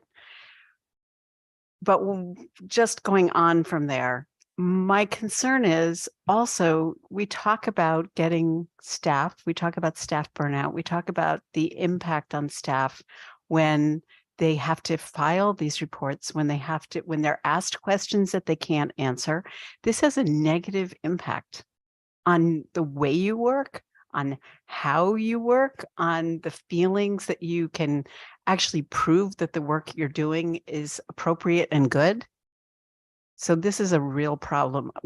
I felt that when we talked about it the first time, but I feel that even more now as it relates to the quality of the work, improving what you're doing. So that was one question. The second question may not be appropriate or may not be relevant, but my question is, with fentanyl and with the growth of all of these deaths and the opioid crisis, are you looking at all at in-home care in terms of in-home addiction care? There are some really good models out there for in-home where, for example, you're talking about you mentioned the grandmother who lost her partner, and you're talking about the impact that has on families.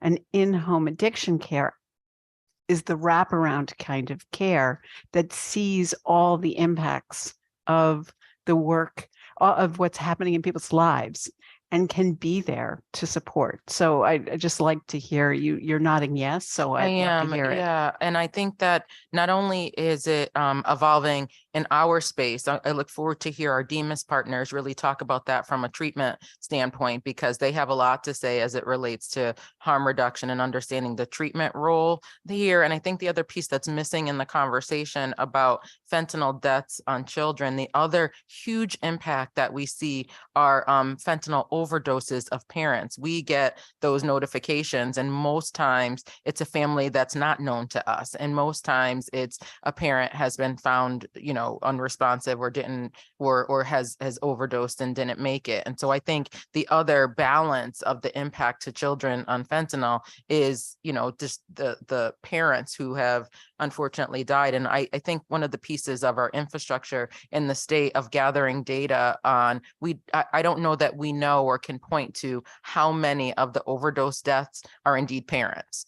So I think that's another kind of area to really explore as it relates to the impact to children. And so to your question about service delivery as it relates to substance use, we have a very promising practice that we use called family-based recovery, which is exactly that, where children and parents are at home as the parent is recovering from addiction and learning to parent and increasing their parental capacity. As a, baby social worker, Vanessa, back in, as I was 22 years old, when you got a report of a child born substance exposed, you were immediately responding to the hospital with a car seat because the child was coming into care. We have evolved so much since then, but I appreciate the framing of how much more does our service system need to evolve to really understand a response that does take into consideration building parental capacity shouldn't be leveraged on kind of dangling whether or not your child would be removed.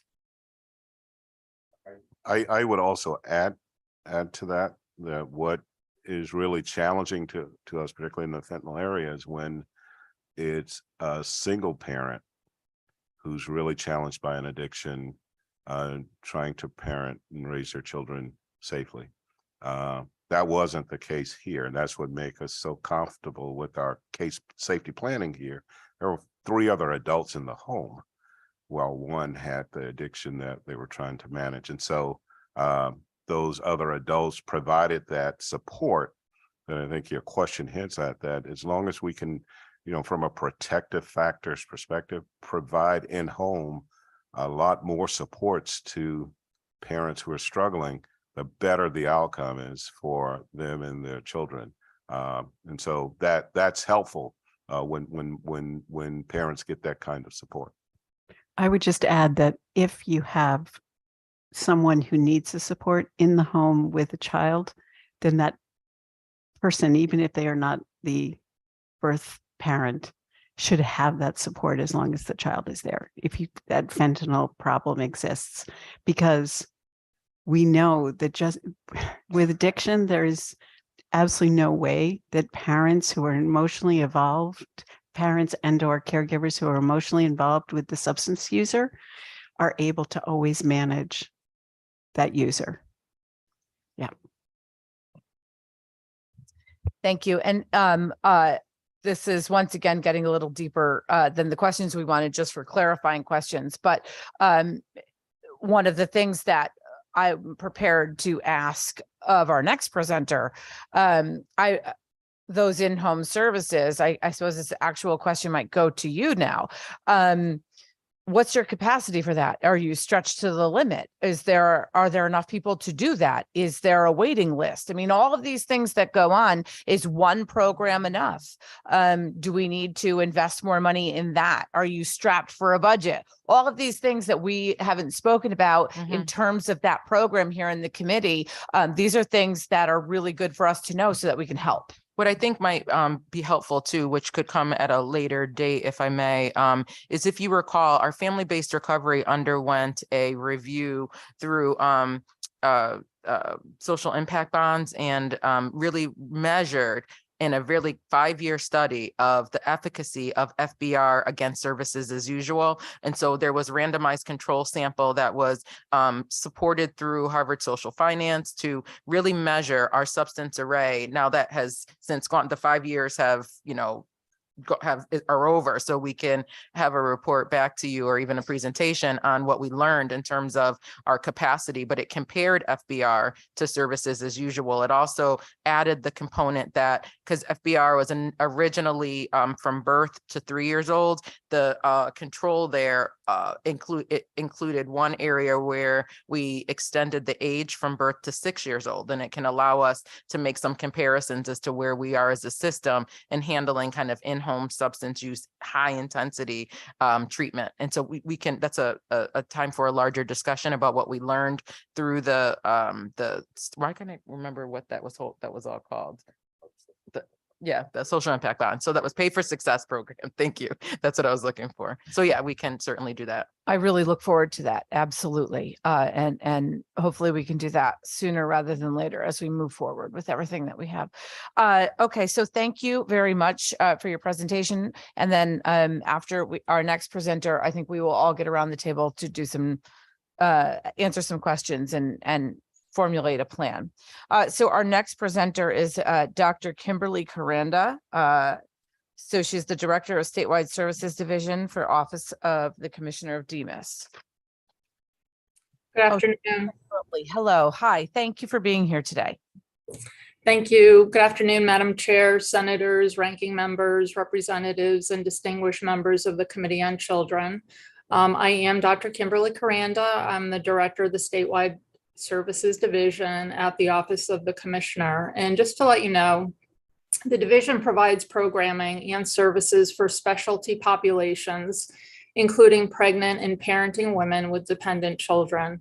Thank you for the opportunity to provide testimony on the continuum of community programs, services, and initiatives that are available for families when a caregiver is affected by opioids or another substance or co-occurring disorder.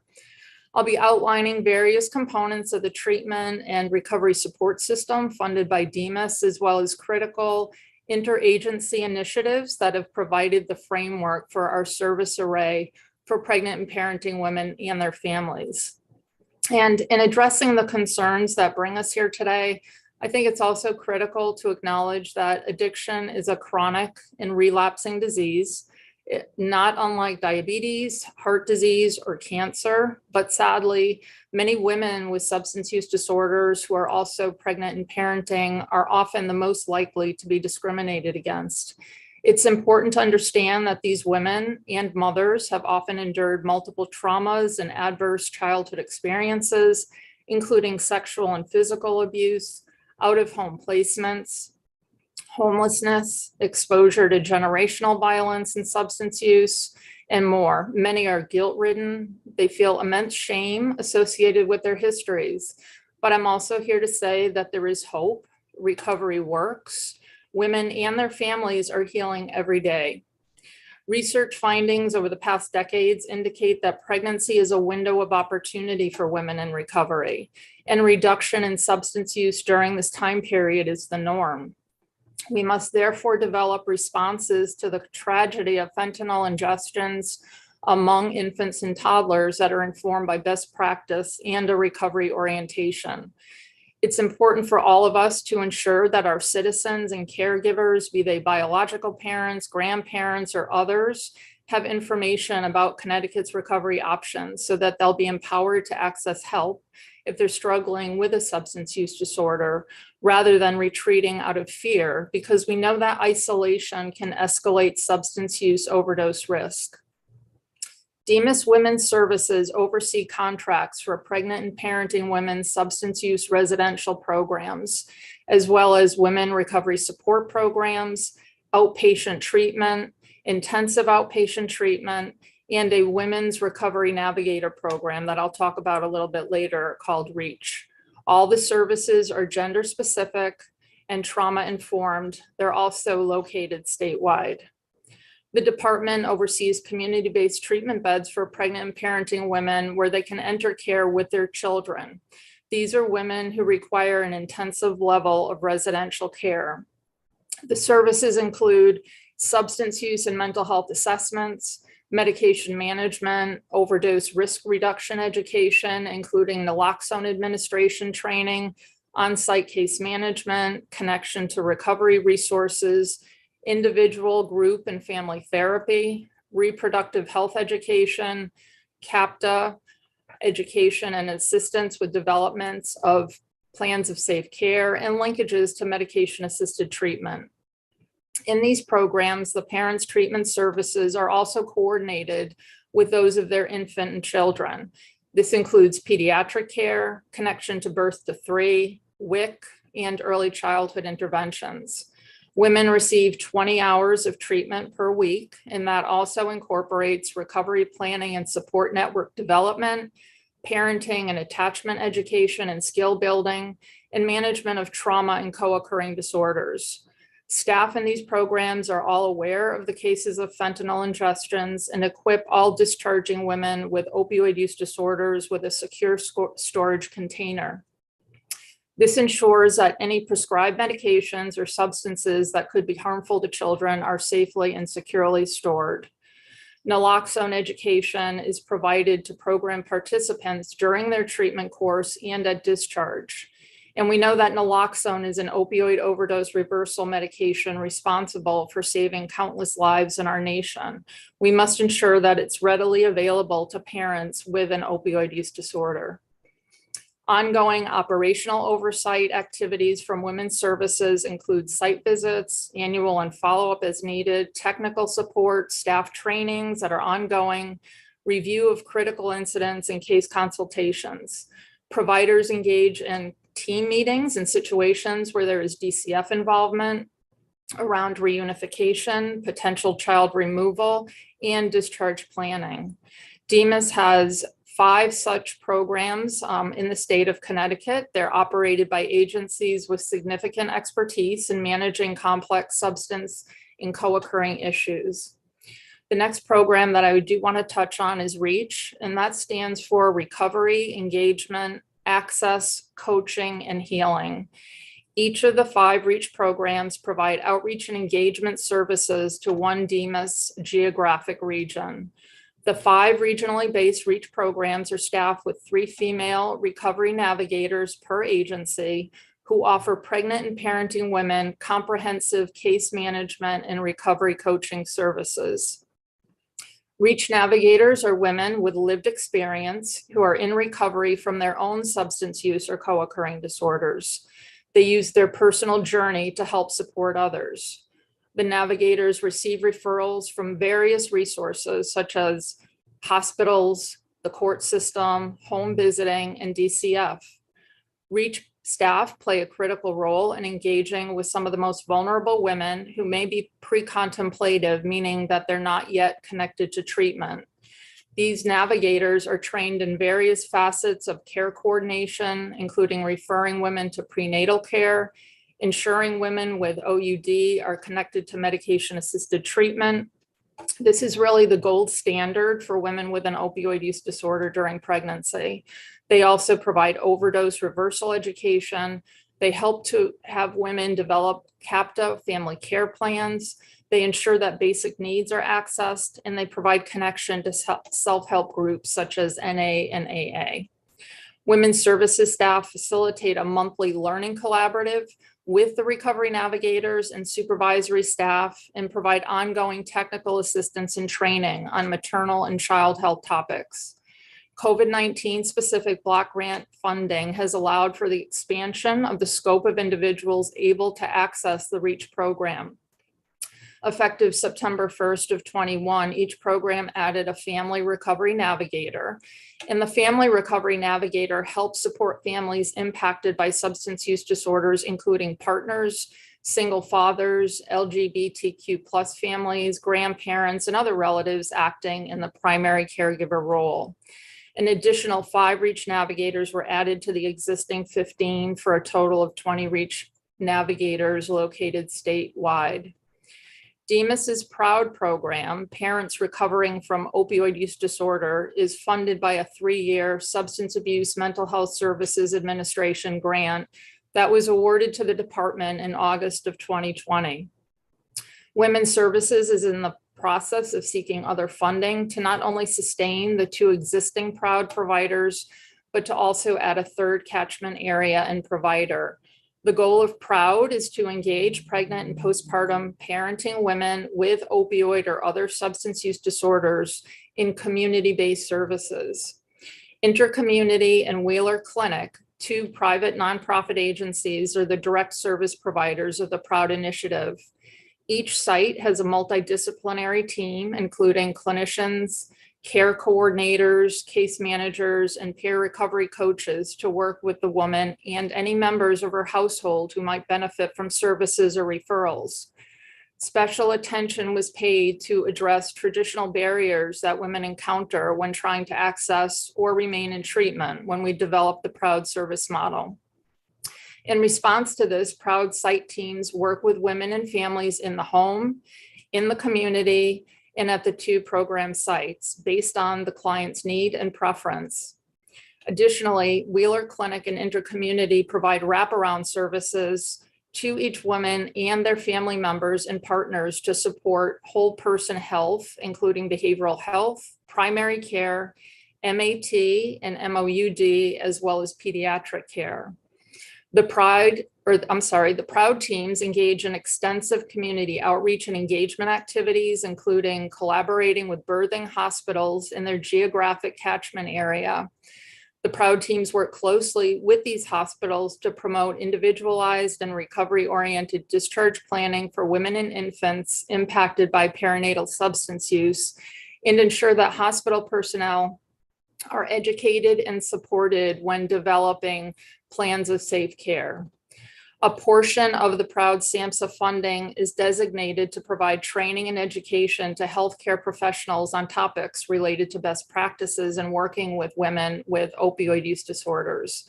As such, DEMAS contracts with the Connecticut Hospital Association to provide virtual, real-time educational sessions that are also recorded and offer CMEs to healthcare professionals within their network.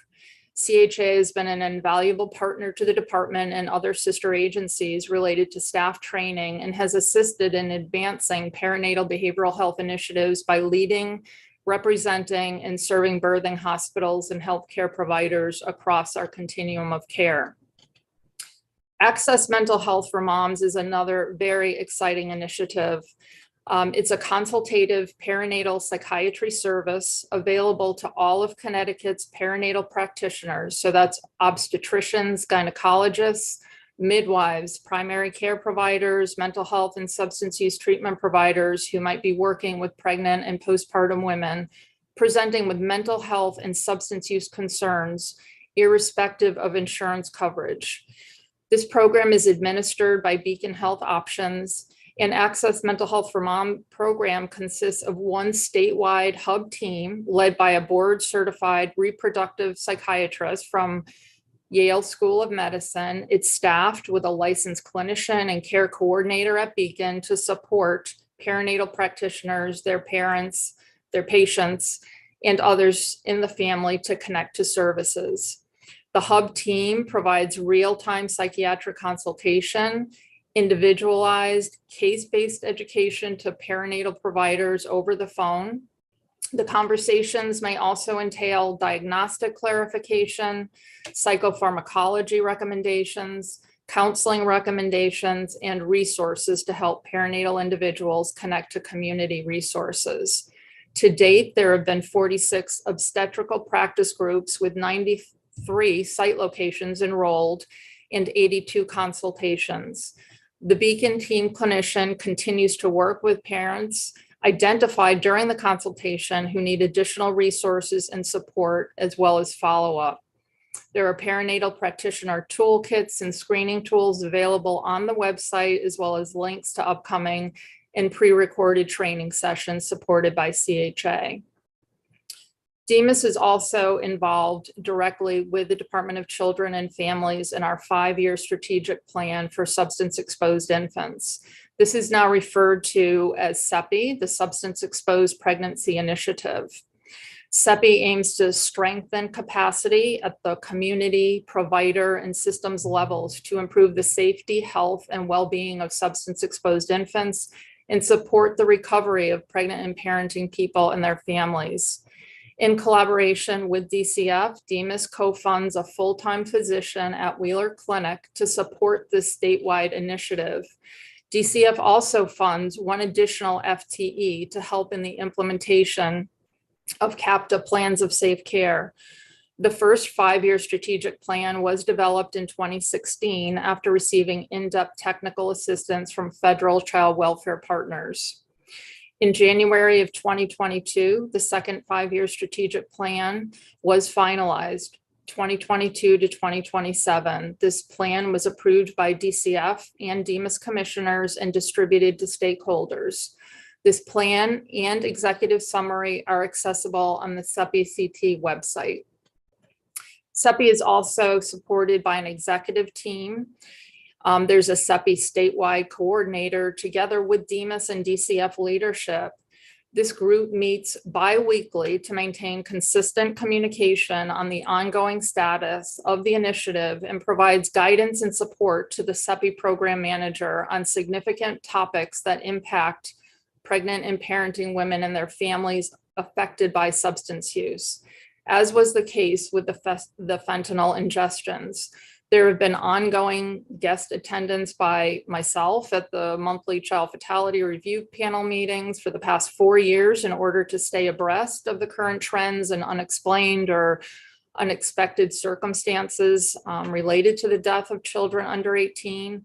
The collaboration has really allowed us to have women with lived experience, both the REACH navigators as well as women who are currently receiving treatment in our programs, to be active participants in vetting proposed materials for the child fatality review panel on topics for educational campaigns such as safe sleep, water safety, and most recently related to secure storage. The SEPI executive team acted immediately to incorporate the category of secure storage into the CAPTA family care plan. This means that all women who are giving birth have plans that explicitly address the topic of secure storage, as the CAPTA family care plan is required of all women with a substance exposed pregnancy.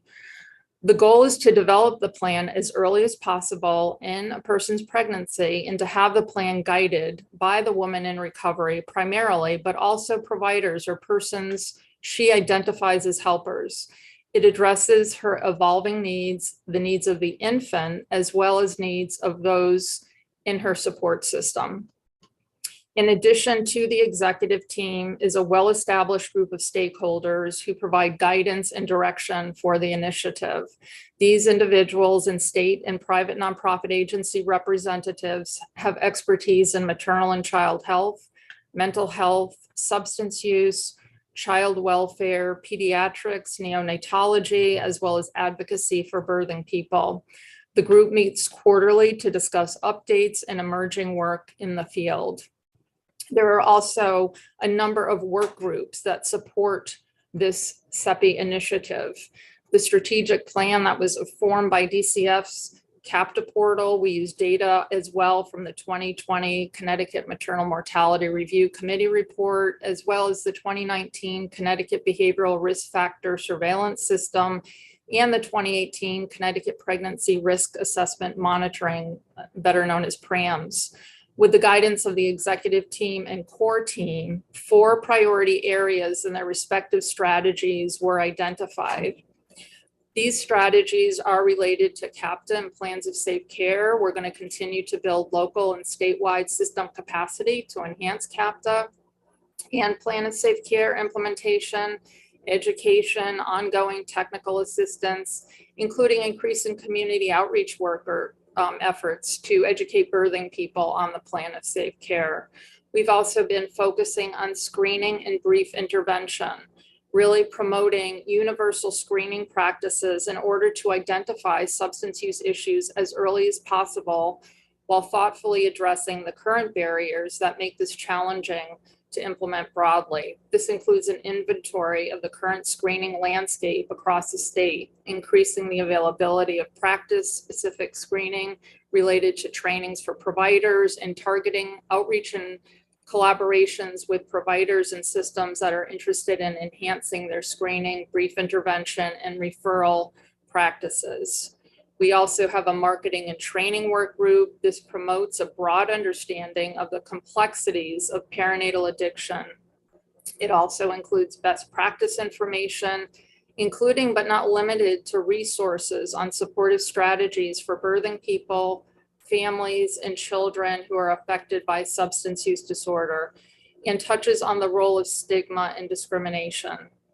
This includes monthly digital campaigns, ongoing broad outreach efforts, the development of our SEI FASD 101 training, and additional trainings to follow, and collaborations with intersecting initiatives. And finally, we have a treatment, recovery, and wellness support work group. This addresses individual and system level opportunities and supports that affect birthing people. Families and children will continue to collaborate on 2-generational interventions, and the work group will continue to compile available state resources for parents whose children are impacted by FASD or SEI. And in doing so, these efforts have been made to consolidate information and address any gaps that might exist. The initiative continues to maintain a recovery-oriented, harm reduction, and inclusive approach to the work that's stigma-free, family-centered, and really honors the multiple pathways to recovery. There are many other work groups and legislative councils that Women's Services and our sister agency DCF and DPH are involved in. I'll just name a few. The DCF CAPTA Plan of Safe Care Stakeholder Work Group, the Connecticut Women and Opioids Work Group, which is a bi-monthly collaborative facilitated by DEMAS. And we really focus on identifying system strategies to combat the opioid crisis and its impact on women and families. It's attended not only by DEMAS internal divisions, such as research, our community services division, opioid services, but also several sister state agencies, including DCF and DPH, as well as private nonprofit providers of women's services, a representative from the UConn School of Social Work, who's conducting DCF's CAPTA evaluation, as well as advocacy partners. We also all attend the Connecticut Perinatal Quality Collaborative, which is really working to promote high quality maternal and newborn care across the continuum of acuity, from community hospital to the neonatal intensive care unit. There's monthly meetings that are attended by Women's Services, DCF. There's resources that are shared related to opioid use and substance use disorder best practices with meeting participants. DEMAS also facilitates a Women's Services Practice Improvement Collaborative. And this is a meeting that convenes every other month and focuses on improving the quality of services throughout the women-specific continuum of care. DEMAS funded providers of gender-specific services for women and families attend, and they have the opportunity to share and learn about the most current issues and topics. There's a Connecticut State Task Force on ACEs and Resilience, the Middlesex County Perinatal Health Collaborative. It's a bi-monthly community-based meeting charged with developing resource plans for pregnant and postpartum women that may be at increased risk due to substance use. We all also participate in the Governor's Council on Women and Girls, the Subcommittee on Health and Safety, the Maternal Mortality Due to Violence Advisory Board. I sit, as well as DCF sits, on the Maternal Mortality Review Committee and the Child Fatality Review Panel. While the treatment programs, recovery supports, 2-gen focused initiatives, and interagency collaborations addressing the needs of women and families affected by substance use that I reviewed this afternoon in my testimony is really not exhaustive. I hope that you found the information helpful. Thank you for your attention. There are many other initiatives that are provided through our prevention, division, as well as DPH and other sister agencies that are also helping to support much of the work related to women and their families who are affected by substance use and co-occurring disorders. Thank you very much. We have had some members of the committee ask for your testimony in writing because it's a lot to absorb and retain. So if you can send that to our clerk, we'd love to look that over. At this time, I would like to have everybody join us in the circle here for a conversation while we just ask a few questions and then we will open it up to everyone. Dr. Kuranda, my question for you really is a lot of the services that you were talking about, they're fantastic. I'm especially a huge fan of the REACH navigators. And I guess my question pertaining to this issue at hand is whether or not the REACH navigators are part of the safety plan if a family seems to be, if they have substance abuse issues, automatically then do REACH navigators or someone else that is able to help the family, are they called in immediately at the beginning of services? Yeah, so it would really depend on where a woman was in her, I would just say her readiness for change. But the REACH navigators really do have expertise in being able to engage and talk with women who might be hesitant around treatment for a variety of reasons. There are some women that are really ready to enter a residential program. There are other women who are ready to enter intensive outpatient or other levels of care, and REACH might not be necessary. But those coordinators really do have extensive expertise, especially around opioid use disorders, being able to talk to women and families, do assessments related to what the needs are related to that opioid use disorders, ensure that they have naloxone on hand, ensure that if they are a person who has an opioid use disorder, that they know what the options are in terms of any multiple opportunities for treatment. If it's medication assisted treatment, medication for an opioid use disorder, they're able to connect them quickly. Great, thank you very much. And then once you send that over to the committee, I think that's going to be easier for us to absorb and kind of get that information, because as we, as a committee, we are committed to really helping not only families stay together, but ensure the safety of the children in the home. And to that end, we do have a bill that is being voted out of committee tomorrow regarding the safe storage. A lot of what you were talking about is really it goes hand in hand with what we're looking at. But one of the new sections of the bill actually has a program for what I refer to as hand-to-hand exchange of information for street level users.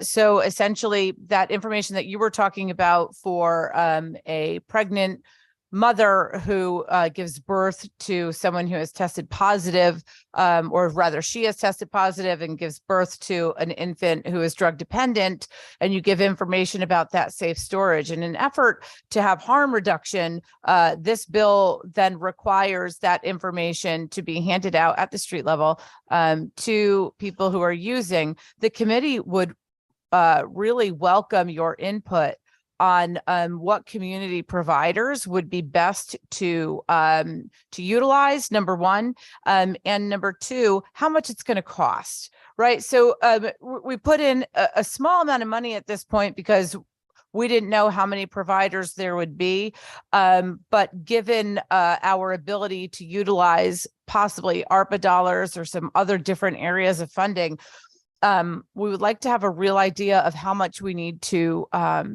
put forward for this. So what I will do is before the end of the day today, I will forward you that legislation for tomorrow. I understand that we will be getting it out of committee tomorrow, and you may not have an answer by then. But as you know, fiscal notes are always, we can always work on them. So we would love to know your opinion on that and work closely with you, because I think that that is one of the most important things that we can do regarding safe storage, is have a real conversation with drug users in a place that they feel safer, and not necessarily only with DCF involved cases. So I'll send that to you. And then I'm also going to open up questions from members of the committee. And first up, please, Senator Anwar. Thank you so much, Madam Co-Chair.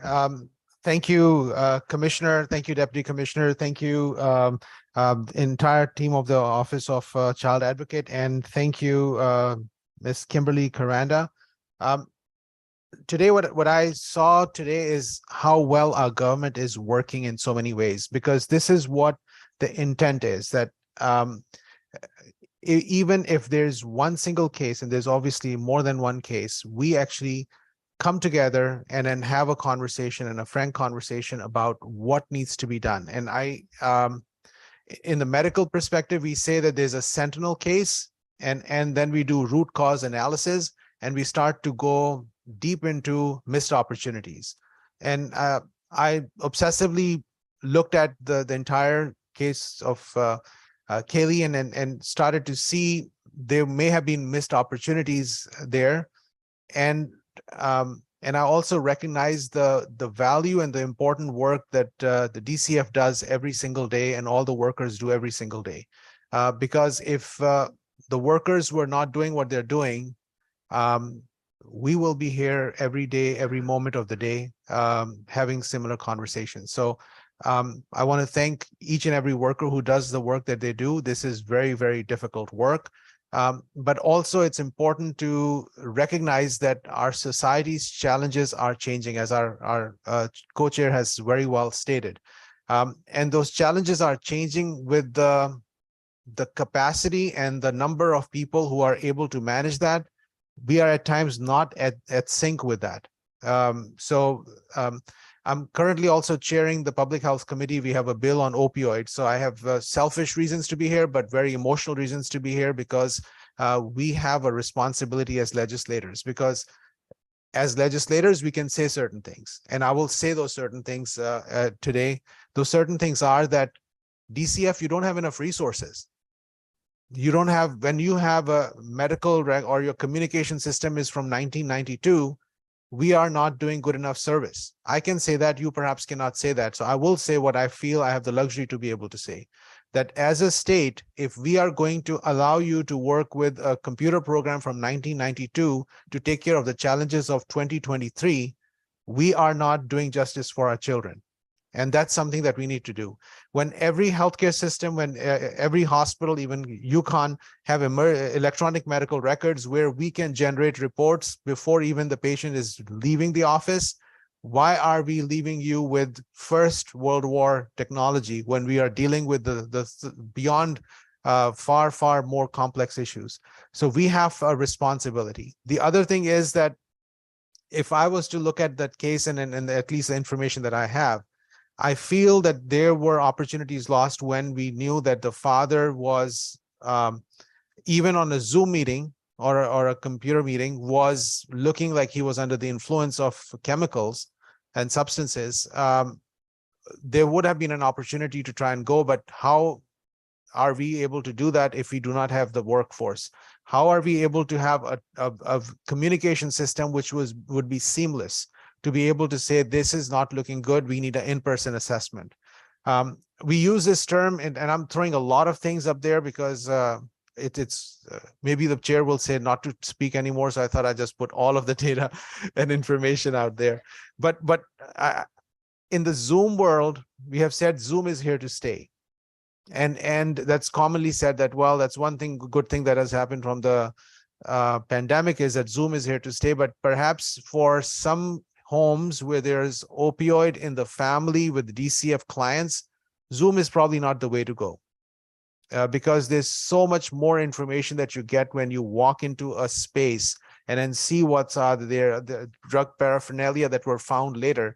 And if a person visits a place, they can get a far better information than a Zoom, because the Zoom has a limited option. So I think that's something that just came to my mind, that it's efficient to be able to do it, but for some cases, it's not the way to go. And I will just also add that with this Sentinel case, one child's death is too much.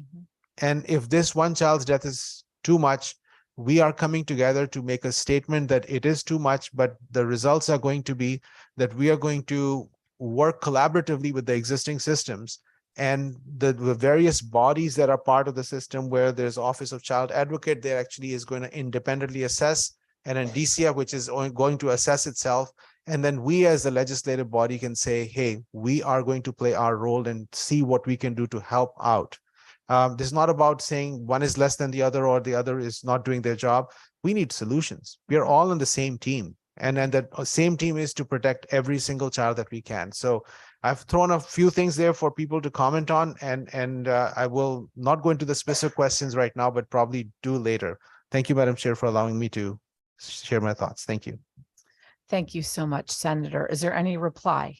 Thank you, Commissioner. Thank you. And thank you, Senator Anwar. We don't disagree with the conclusion that you've drawn there. And I just want to make sure that I am clear in terms of our assessment of, what could have or should have been done.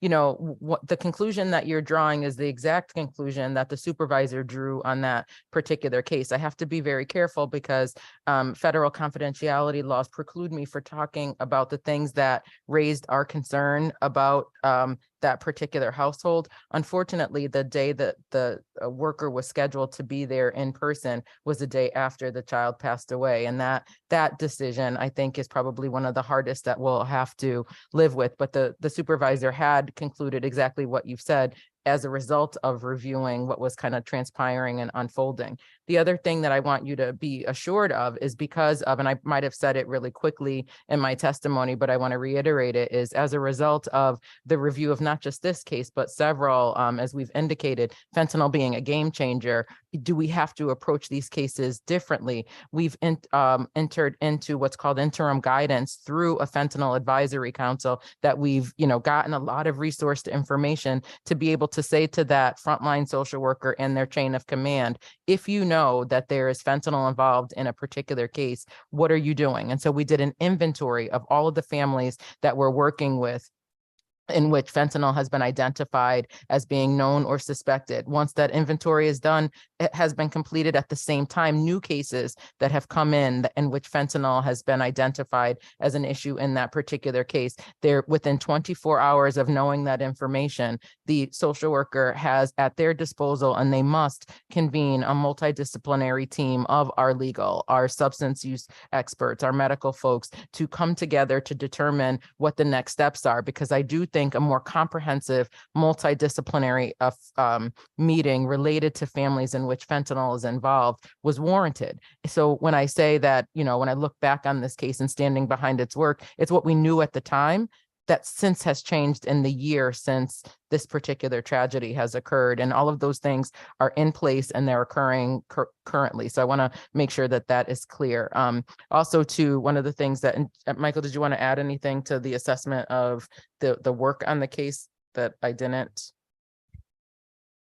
Yeah, Senator, good afternoon. The only thing I would add, because it's come up on several occasions, that the end of December 2021, COVID was at a point where it was escalating and no one knew just how bad it will get. And being in the pandemic, thought we were coming out, but realizing it has gotten worse, and the infection rate had escalated again.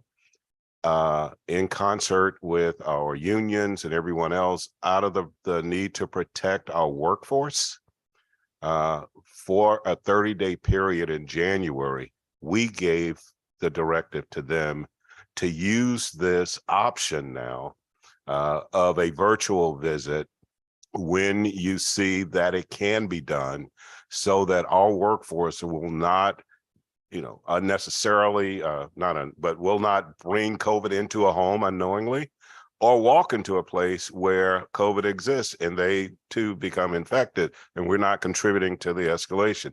So that 30-day period for the month of January is not something the worker just decided to do, or the supervisor decided to do, or even the manager decided to do.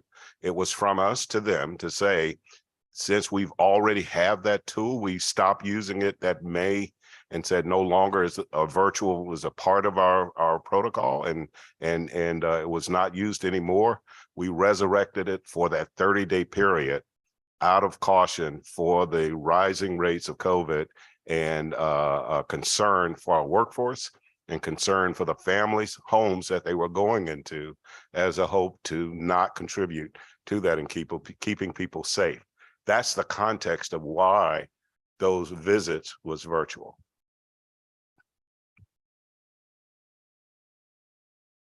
You're all set, Senator.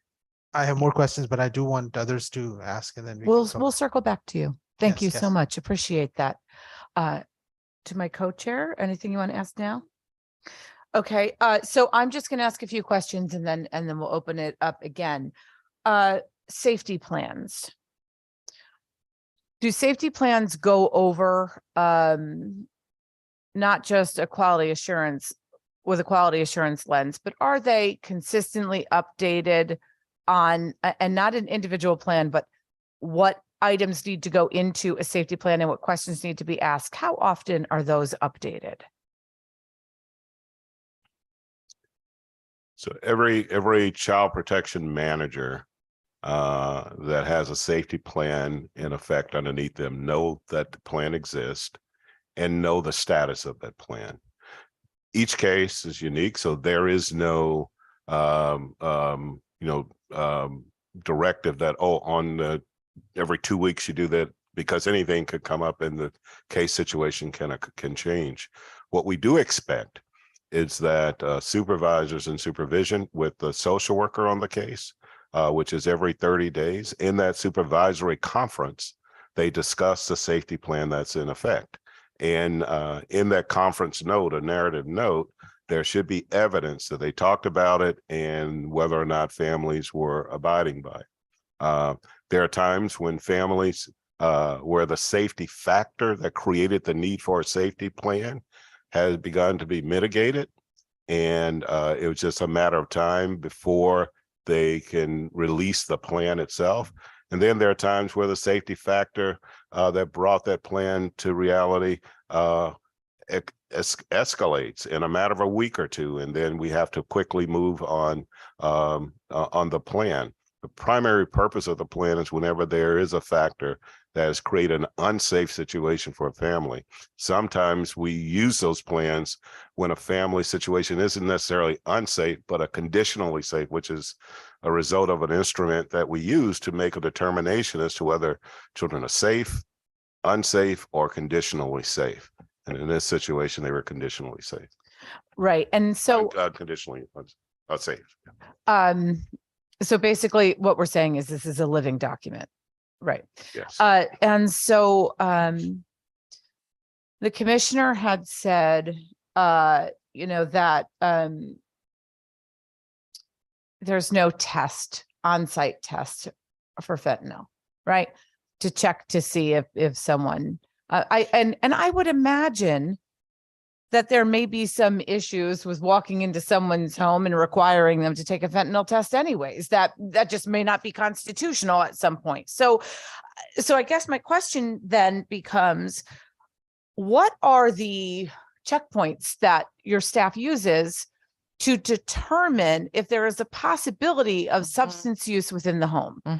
I appreciate the question, and the comment related to fentanyl testing didn't come from me. I believe it came from, it's okay, because it's an issue that we've grappled with in our robust understanding of substance use over time. At one point, we were contemplating whether or not we were going to have our workers actually conduct urinalysis, and it was I remember that as I believe I was an investigations manager at the time. Our substance use evaluators have moved to even testing in DCF offices in terms of the model that we have. So there's been an evolution about, being able to test. Absent that and the worker actually conducting the test, because that's not their expertise, that, within 24-hour multidisciplinary assessment includes our substance use clinicians to be able to let them know, these are the things you should be looking for. These are the things that may warrant some additional assessment related to substance use. Many times in the reports that come in, that's indicated in the report that comes into the department. So we have that kind of empirical evidence, but most times it's observation,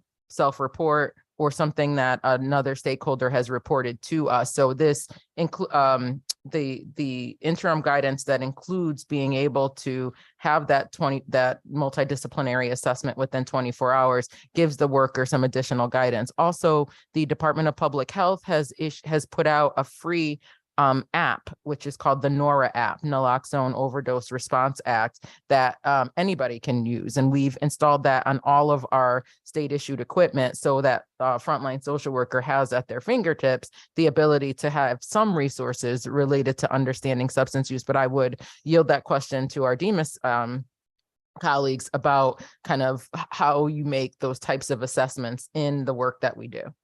Yeah, I think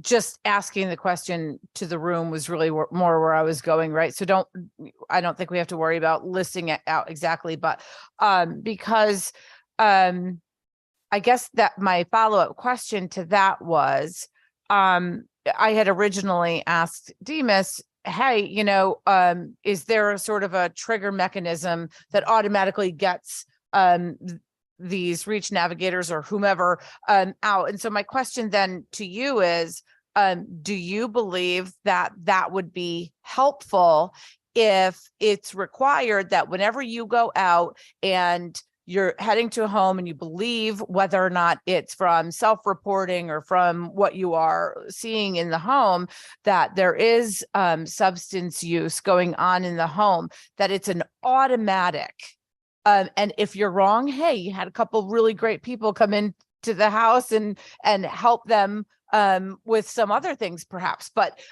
can that be an automatic trigger? I'd want to hear Michael's comment on that as he oversees the operations side of things. But one of the things we also said to our substance use consultants is that in that conversation that allows for questions about what we know about a family or what we don't know, one of the requirements could be our own staff with clinical expertise in substance use accompanying the worker into the field too. So I want to make sure that that's another resource. But what about the reach navigators?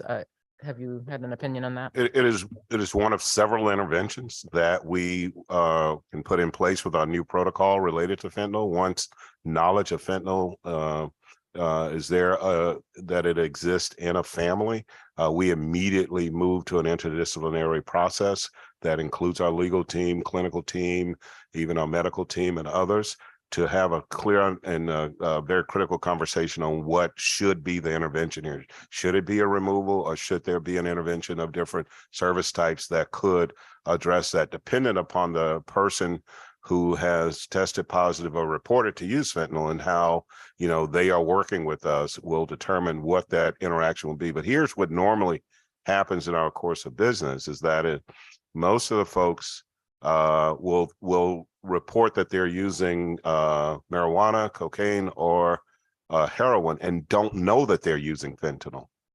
The knowledge of fentanyl being laced in drugs for most folks isn't there, and it's not until it had an adverse impact on them to where either they nearly overdose or a family member nearly overdose, and the testing comes back to show that there's fentanyl infection or a fentanyl exposure.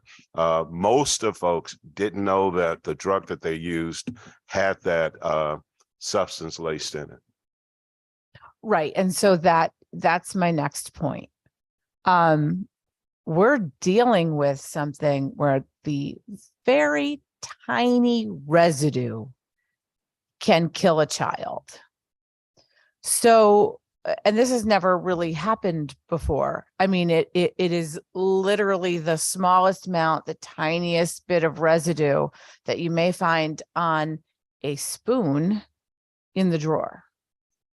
So how then that becomes, how do you prepare for that? And so, and drug addiction does not always look the same. Drug use doesn't look the same. The drug user doesn't look the same. You could walk into the nicest house on the nicest block, the cleanest home, with parents that are both employed and they're standing pillars of the community, and they're still using fentanyl. Or they're using marijuana that they buy and it's laced with fentanyl and they didn't know it. So we're coming to a point where what we've been doing clearly isn't enough, because we've all said it. One death is too many.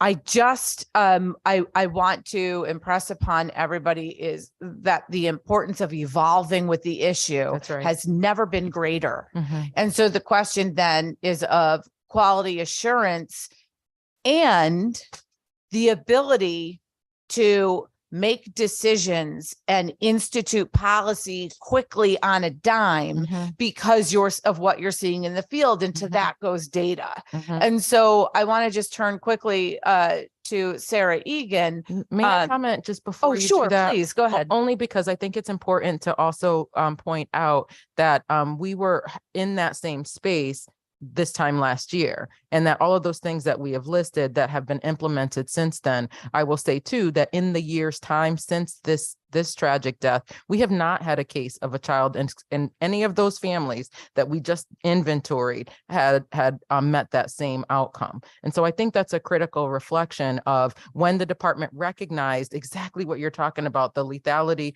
of this particular substance and the pivot to be able to respond in those situations differently. The cases, at least the ones that we have been involved in, and I hesitate on that because I don't believe that as the state's Child Protective Service Agency, our own responsibility is only cases that we've had that we're open with.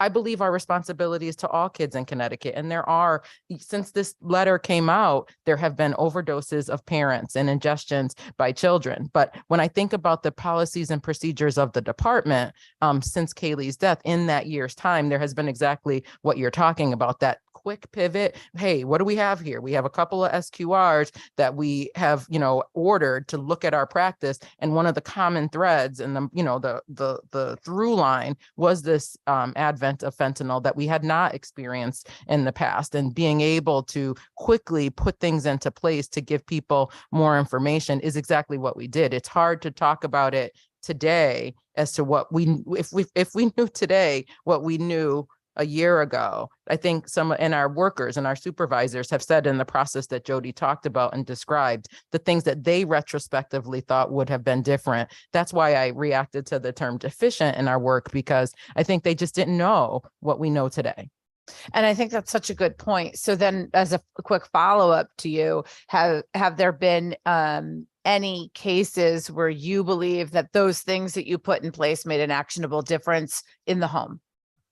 It's hard to say. I think so, though, because we are absent any of those situations in which we saw an open case and a child fatality related to fentanyl. We haven't had that. And so it's hard to say. It's hard to respond to the negative. You know what I mean? The absence. Do you have a response to that? Since our protocol went into place, we've identified roughly about 285 families that we had to implement this protocol for, because fentanyl was present in their home. Maybe not at the time of the report, but in the middle of an investigation, discovering that a family member tested positive for fentanyl or something related to that occurred. 285 cases roughly is what we saw, and then we implemented our protocol of an interdisciplinary process to intervene. And the majority of those are in the Norwich Willimantic area over there, where the epidemic is pretty widespread. The interventions that we put in place have worked. I will say there is tension between our child protection work and the recovery work. We're working through that, with adult recovery and addiction treatment. We have to get to the happy spot, and what is a good child protection response and intervention, so that we don't jeopardize recovery and continued healing for a person now that is there. Prior to fentanyl, we had I think one of the top systems in the country that dealt with child protection and substance use disorder. Many states looked at how we did that with our DEMAS partner in keeping children and families safe and keeping them together. So we had, in a sense, I wouldn't say mastered it, but we had a pretty good system in Connecticut in addressing substance use disorder and child protection. Fentanyl kind of changed the game a bit. And as I said, it's a little tension there on what we will do when we see the evidence of fentanyl as a result of our new protocol to make sure children are safe. And it may not comport with what the recovery community think we should do, but we work that out and we'll eventually get back to that happy medium once we know more. Thank you very much. And Ms. Egan, did you have anything you wanted to add? Thank you, Representative Linehan. One, I just wanted to go back to the comment about the real-time drug testing for fentanyl, which is a huge challenge, and your comment about the context in which that occurs, right? So DCF's not coming in the door to have folks do that test. That's an issue that's been raised with me by several providers who say, like, for example, if they're doing, the state has, oh, I'm not talking to it. Thank you. The state has a couple of intensive in-home clinical substance use treatment programs that are 2-gen for the caregiver who has a young child. Family-based recovery, which Dr. Karanda talked about, is one of them. When you're working with FBR, you then have a safety plan as part of the different from the DCF safety plan, but related, right? You have a safety plan related to harm reduction and the expectation that your use will decline before it ends. And the real-time drug testing is part of that safety plan with the provider, so that, there's a plan around relapse. So they're like, well, if I relapse, or if I'm afraid I'm going to relapse, then this is what I'm going to do. And baby's going to go to grandma. And then there's a candor that has to happen around that. So what providers have said is now they were using tests that were not CLIA or FDA approved, but that they felt were still reliable enough to assist with that treatment and safety planning.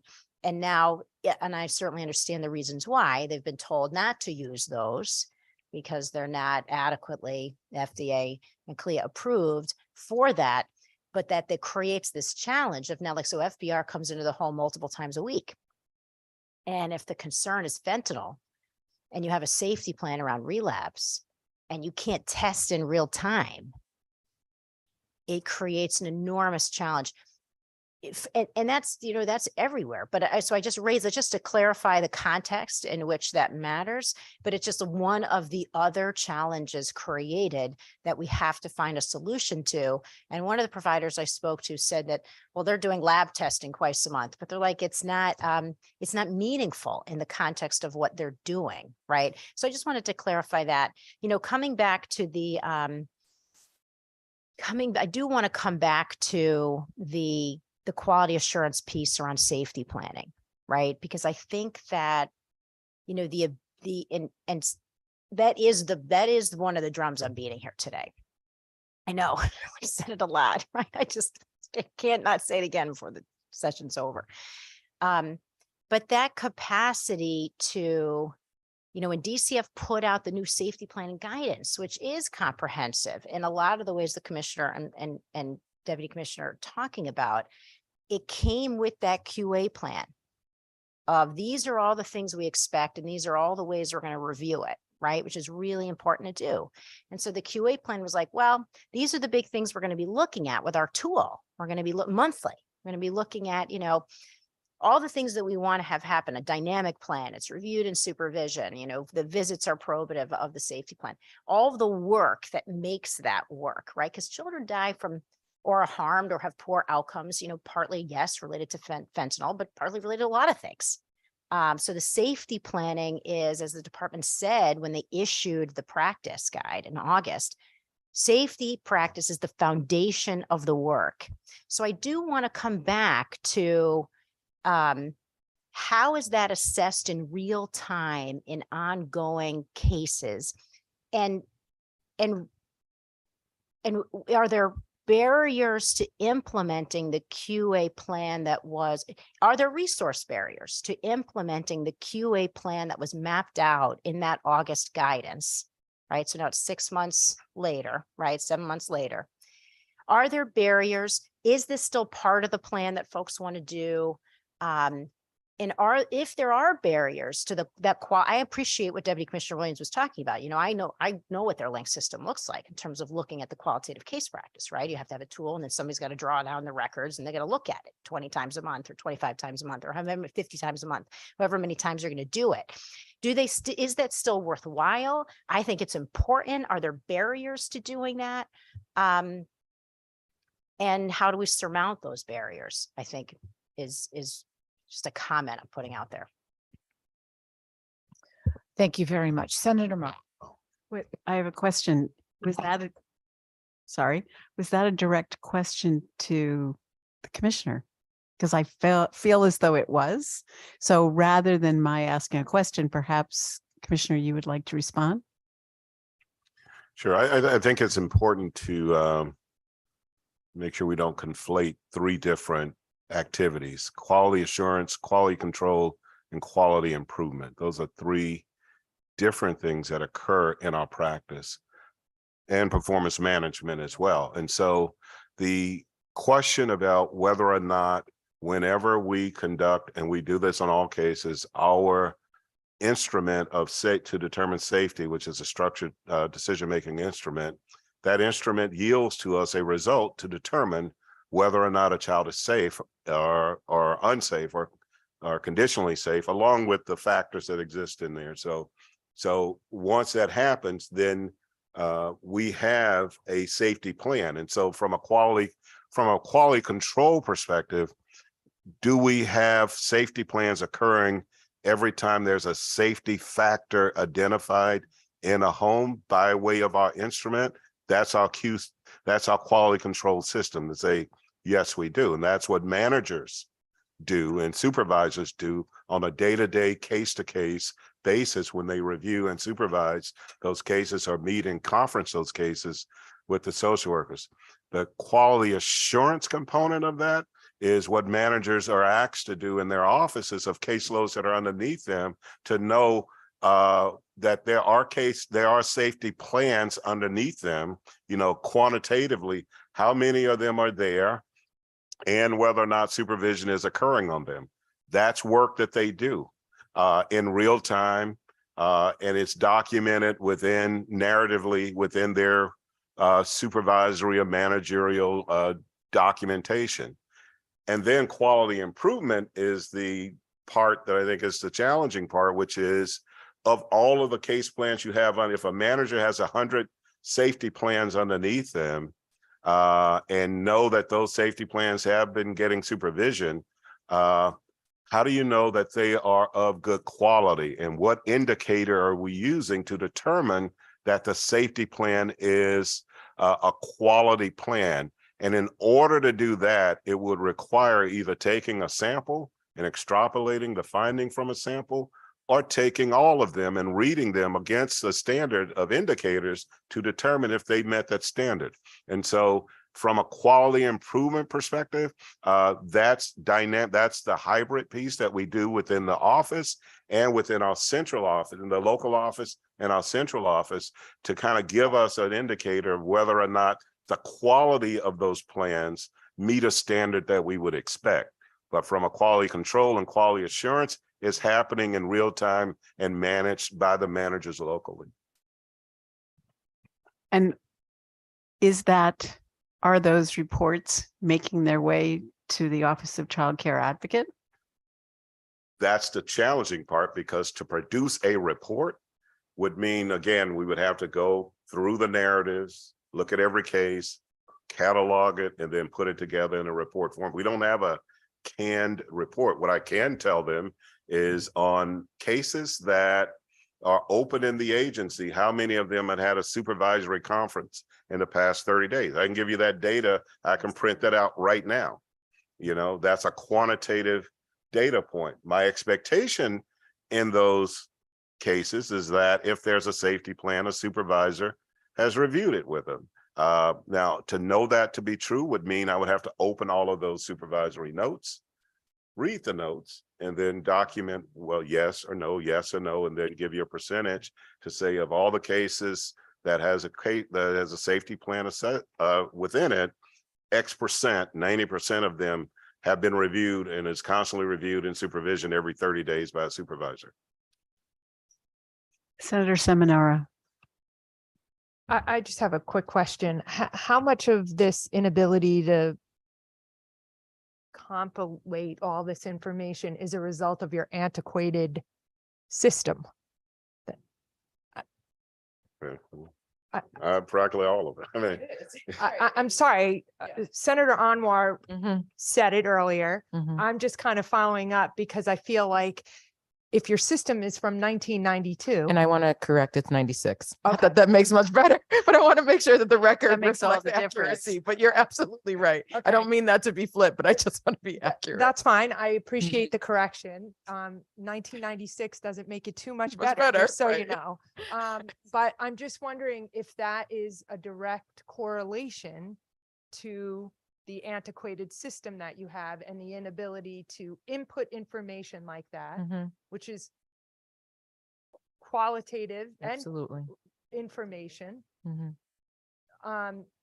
Is that a result of the system, the Mhm. direct, Yeah, I do appreciate the question there and the pivot to secure a now a system that can at least give us some of the basics. I think for years what was happening is that we were trying to build it in-house to be custom to us, and it was taking way too long and not yielding the direct results. And I said, at the end of the day, I was one of the end users of the system. We have to at least, is there something off the shelf that some other jurisdiction is using? And we made the painful decision to pivot to say, let's just get our staff something, because the public needs what we can produce.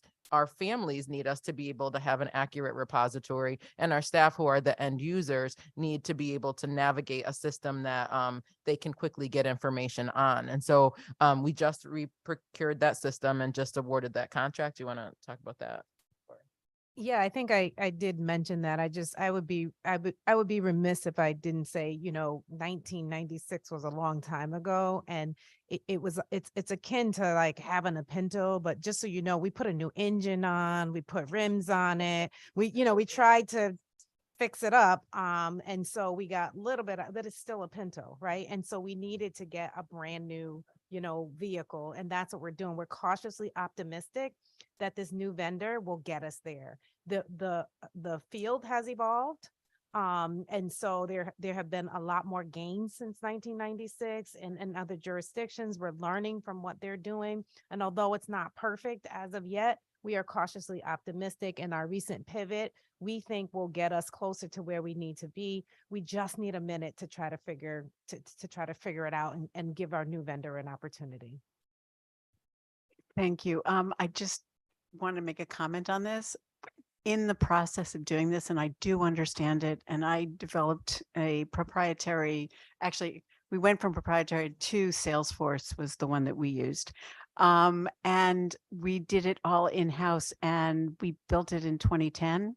And I can tell you, we still messed it up. So they had to redo it again after I left. Okay, so it's never perfect. But all I would ask in the interim, while you're doing this incredibly difficult work, and I understand the downstream effect of having to educate your caseworkers on how to use the system, and then continuous improvement on that issue. So that's going to be another uphill battle. But I just want to point out, and then I'm going to move to you, Senator Anwar.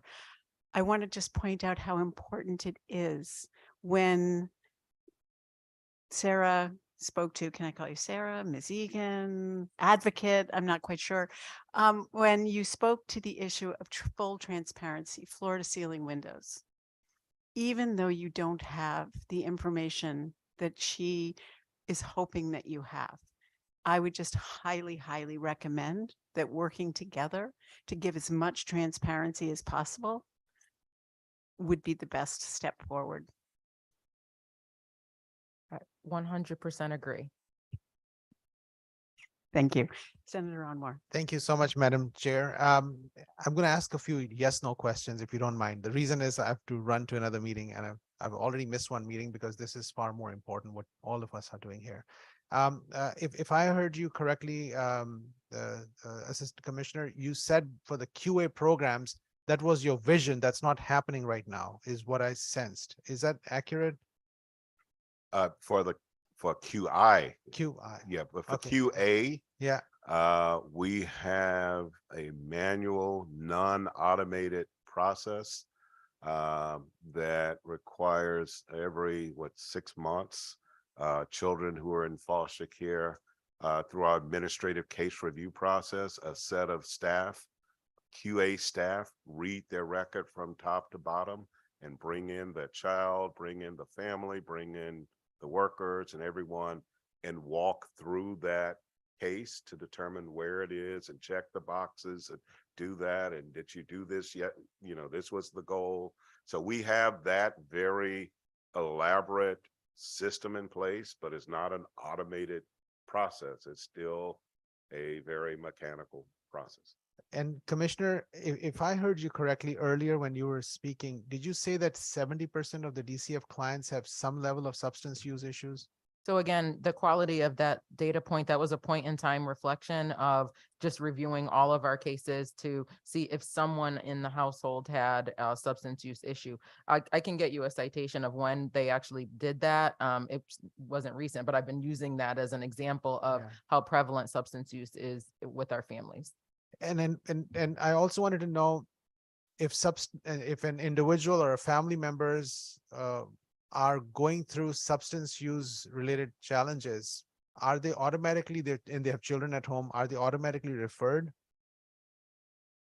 So if you're asking if every family, You guys will be very busy. yeah, we'd be very busy. And this gets to the heart of I know an issue that you're very passionate about in terms of who gets referred to us. And as Rep. Lendahan talked about, is that there is substance use and substance misuse in families that we don't ever get information on. And that's why I get worried when we focus on just the families that are involved with the department or known to us, because we'll get information on an overdose and right in the report, it says something like, we've been at this home 3 or 4 times, the responders. And it's like, we didn't get referred to that family for a host of reasons. So I hear your concern.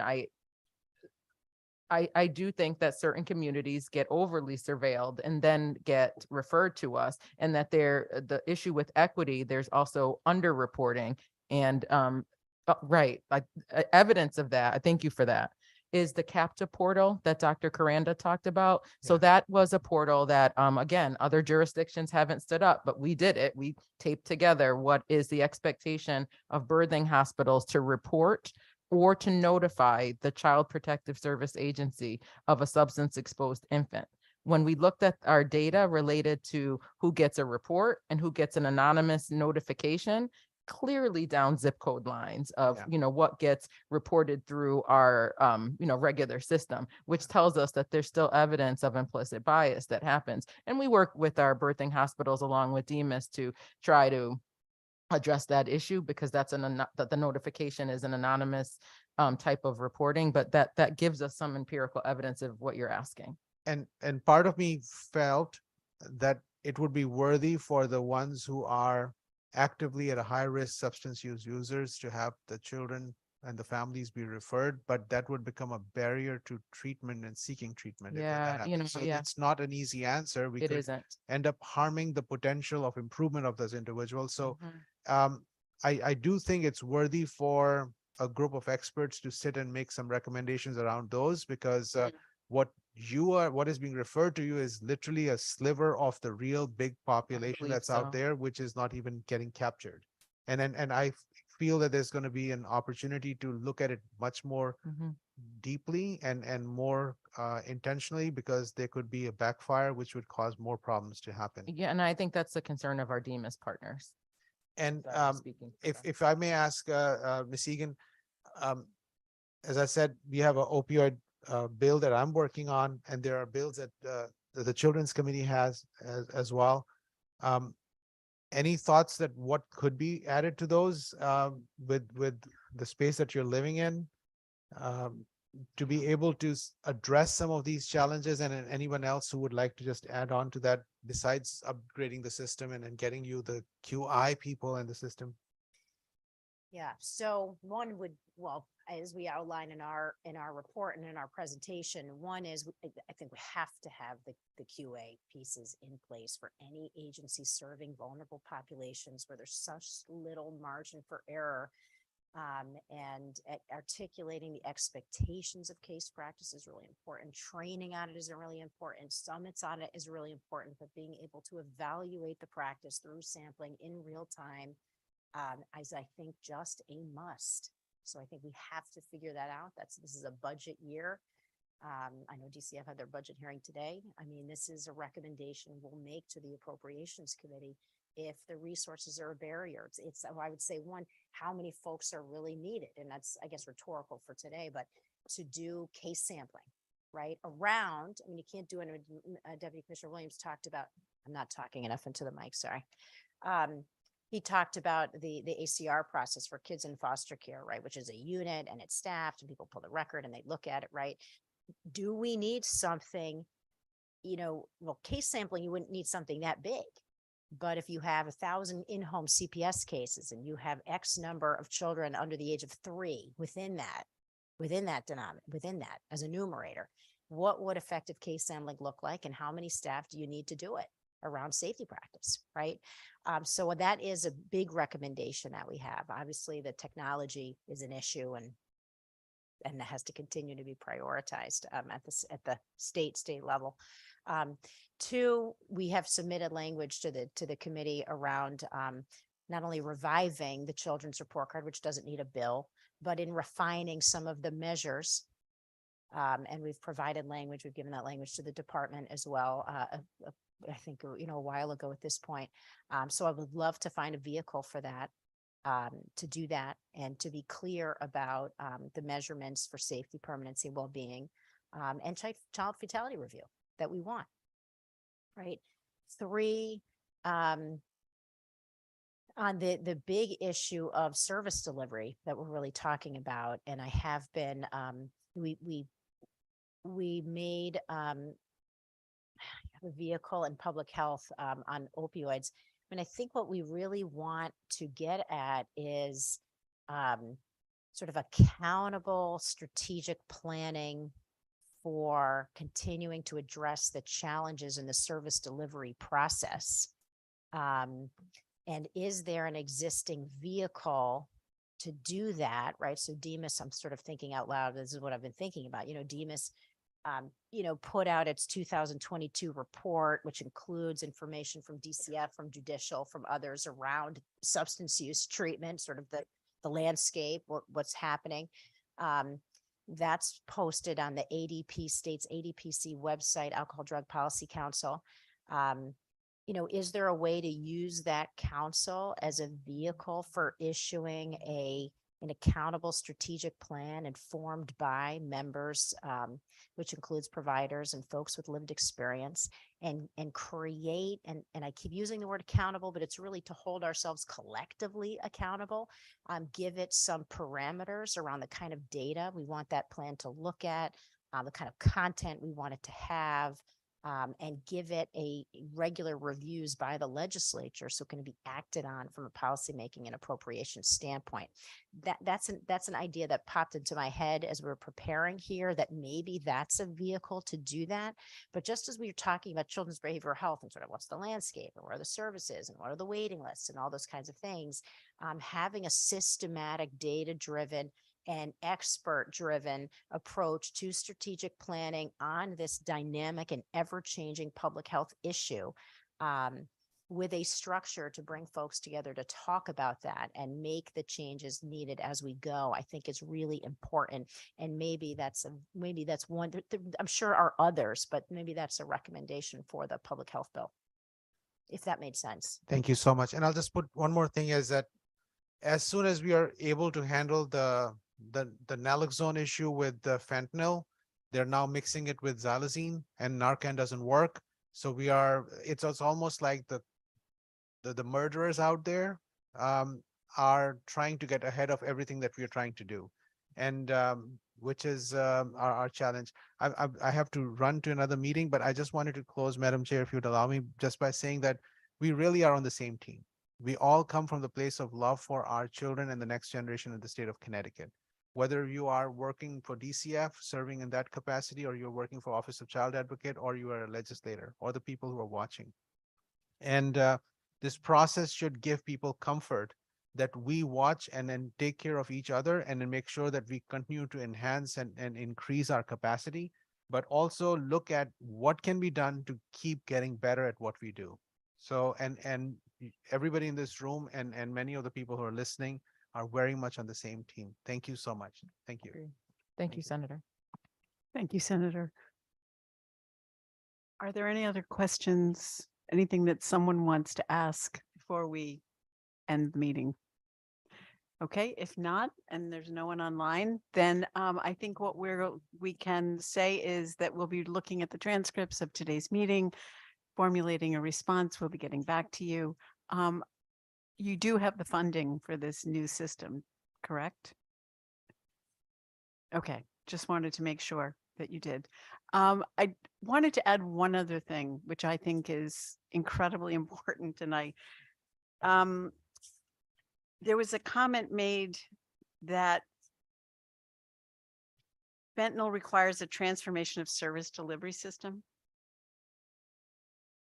And then we talked a great deal about the interaction between Child Protective Services and addiction recovery services. Something that comes through to me all the time, and I'm sure you're probably working on this with the people that you work with, but taking the moralistic judgment out of working with people with substance abuse, because it is not their moral failing. And I know you know that, but I just want to go on record as saying it, because it is incredibly important that we can never get to the other side of substance abuse if we do constantly look at it as a moral failure and not as a physiological issue. So just wanted to say that. Thank you all so much for your time. Thank you.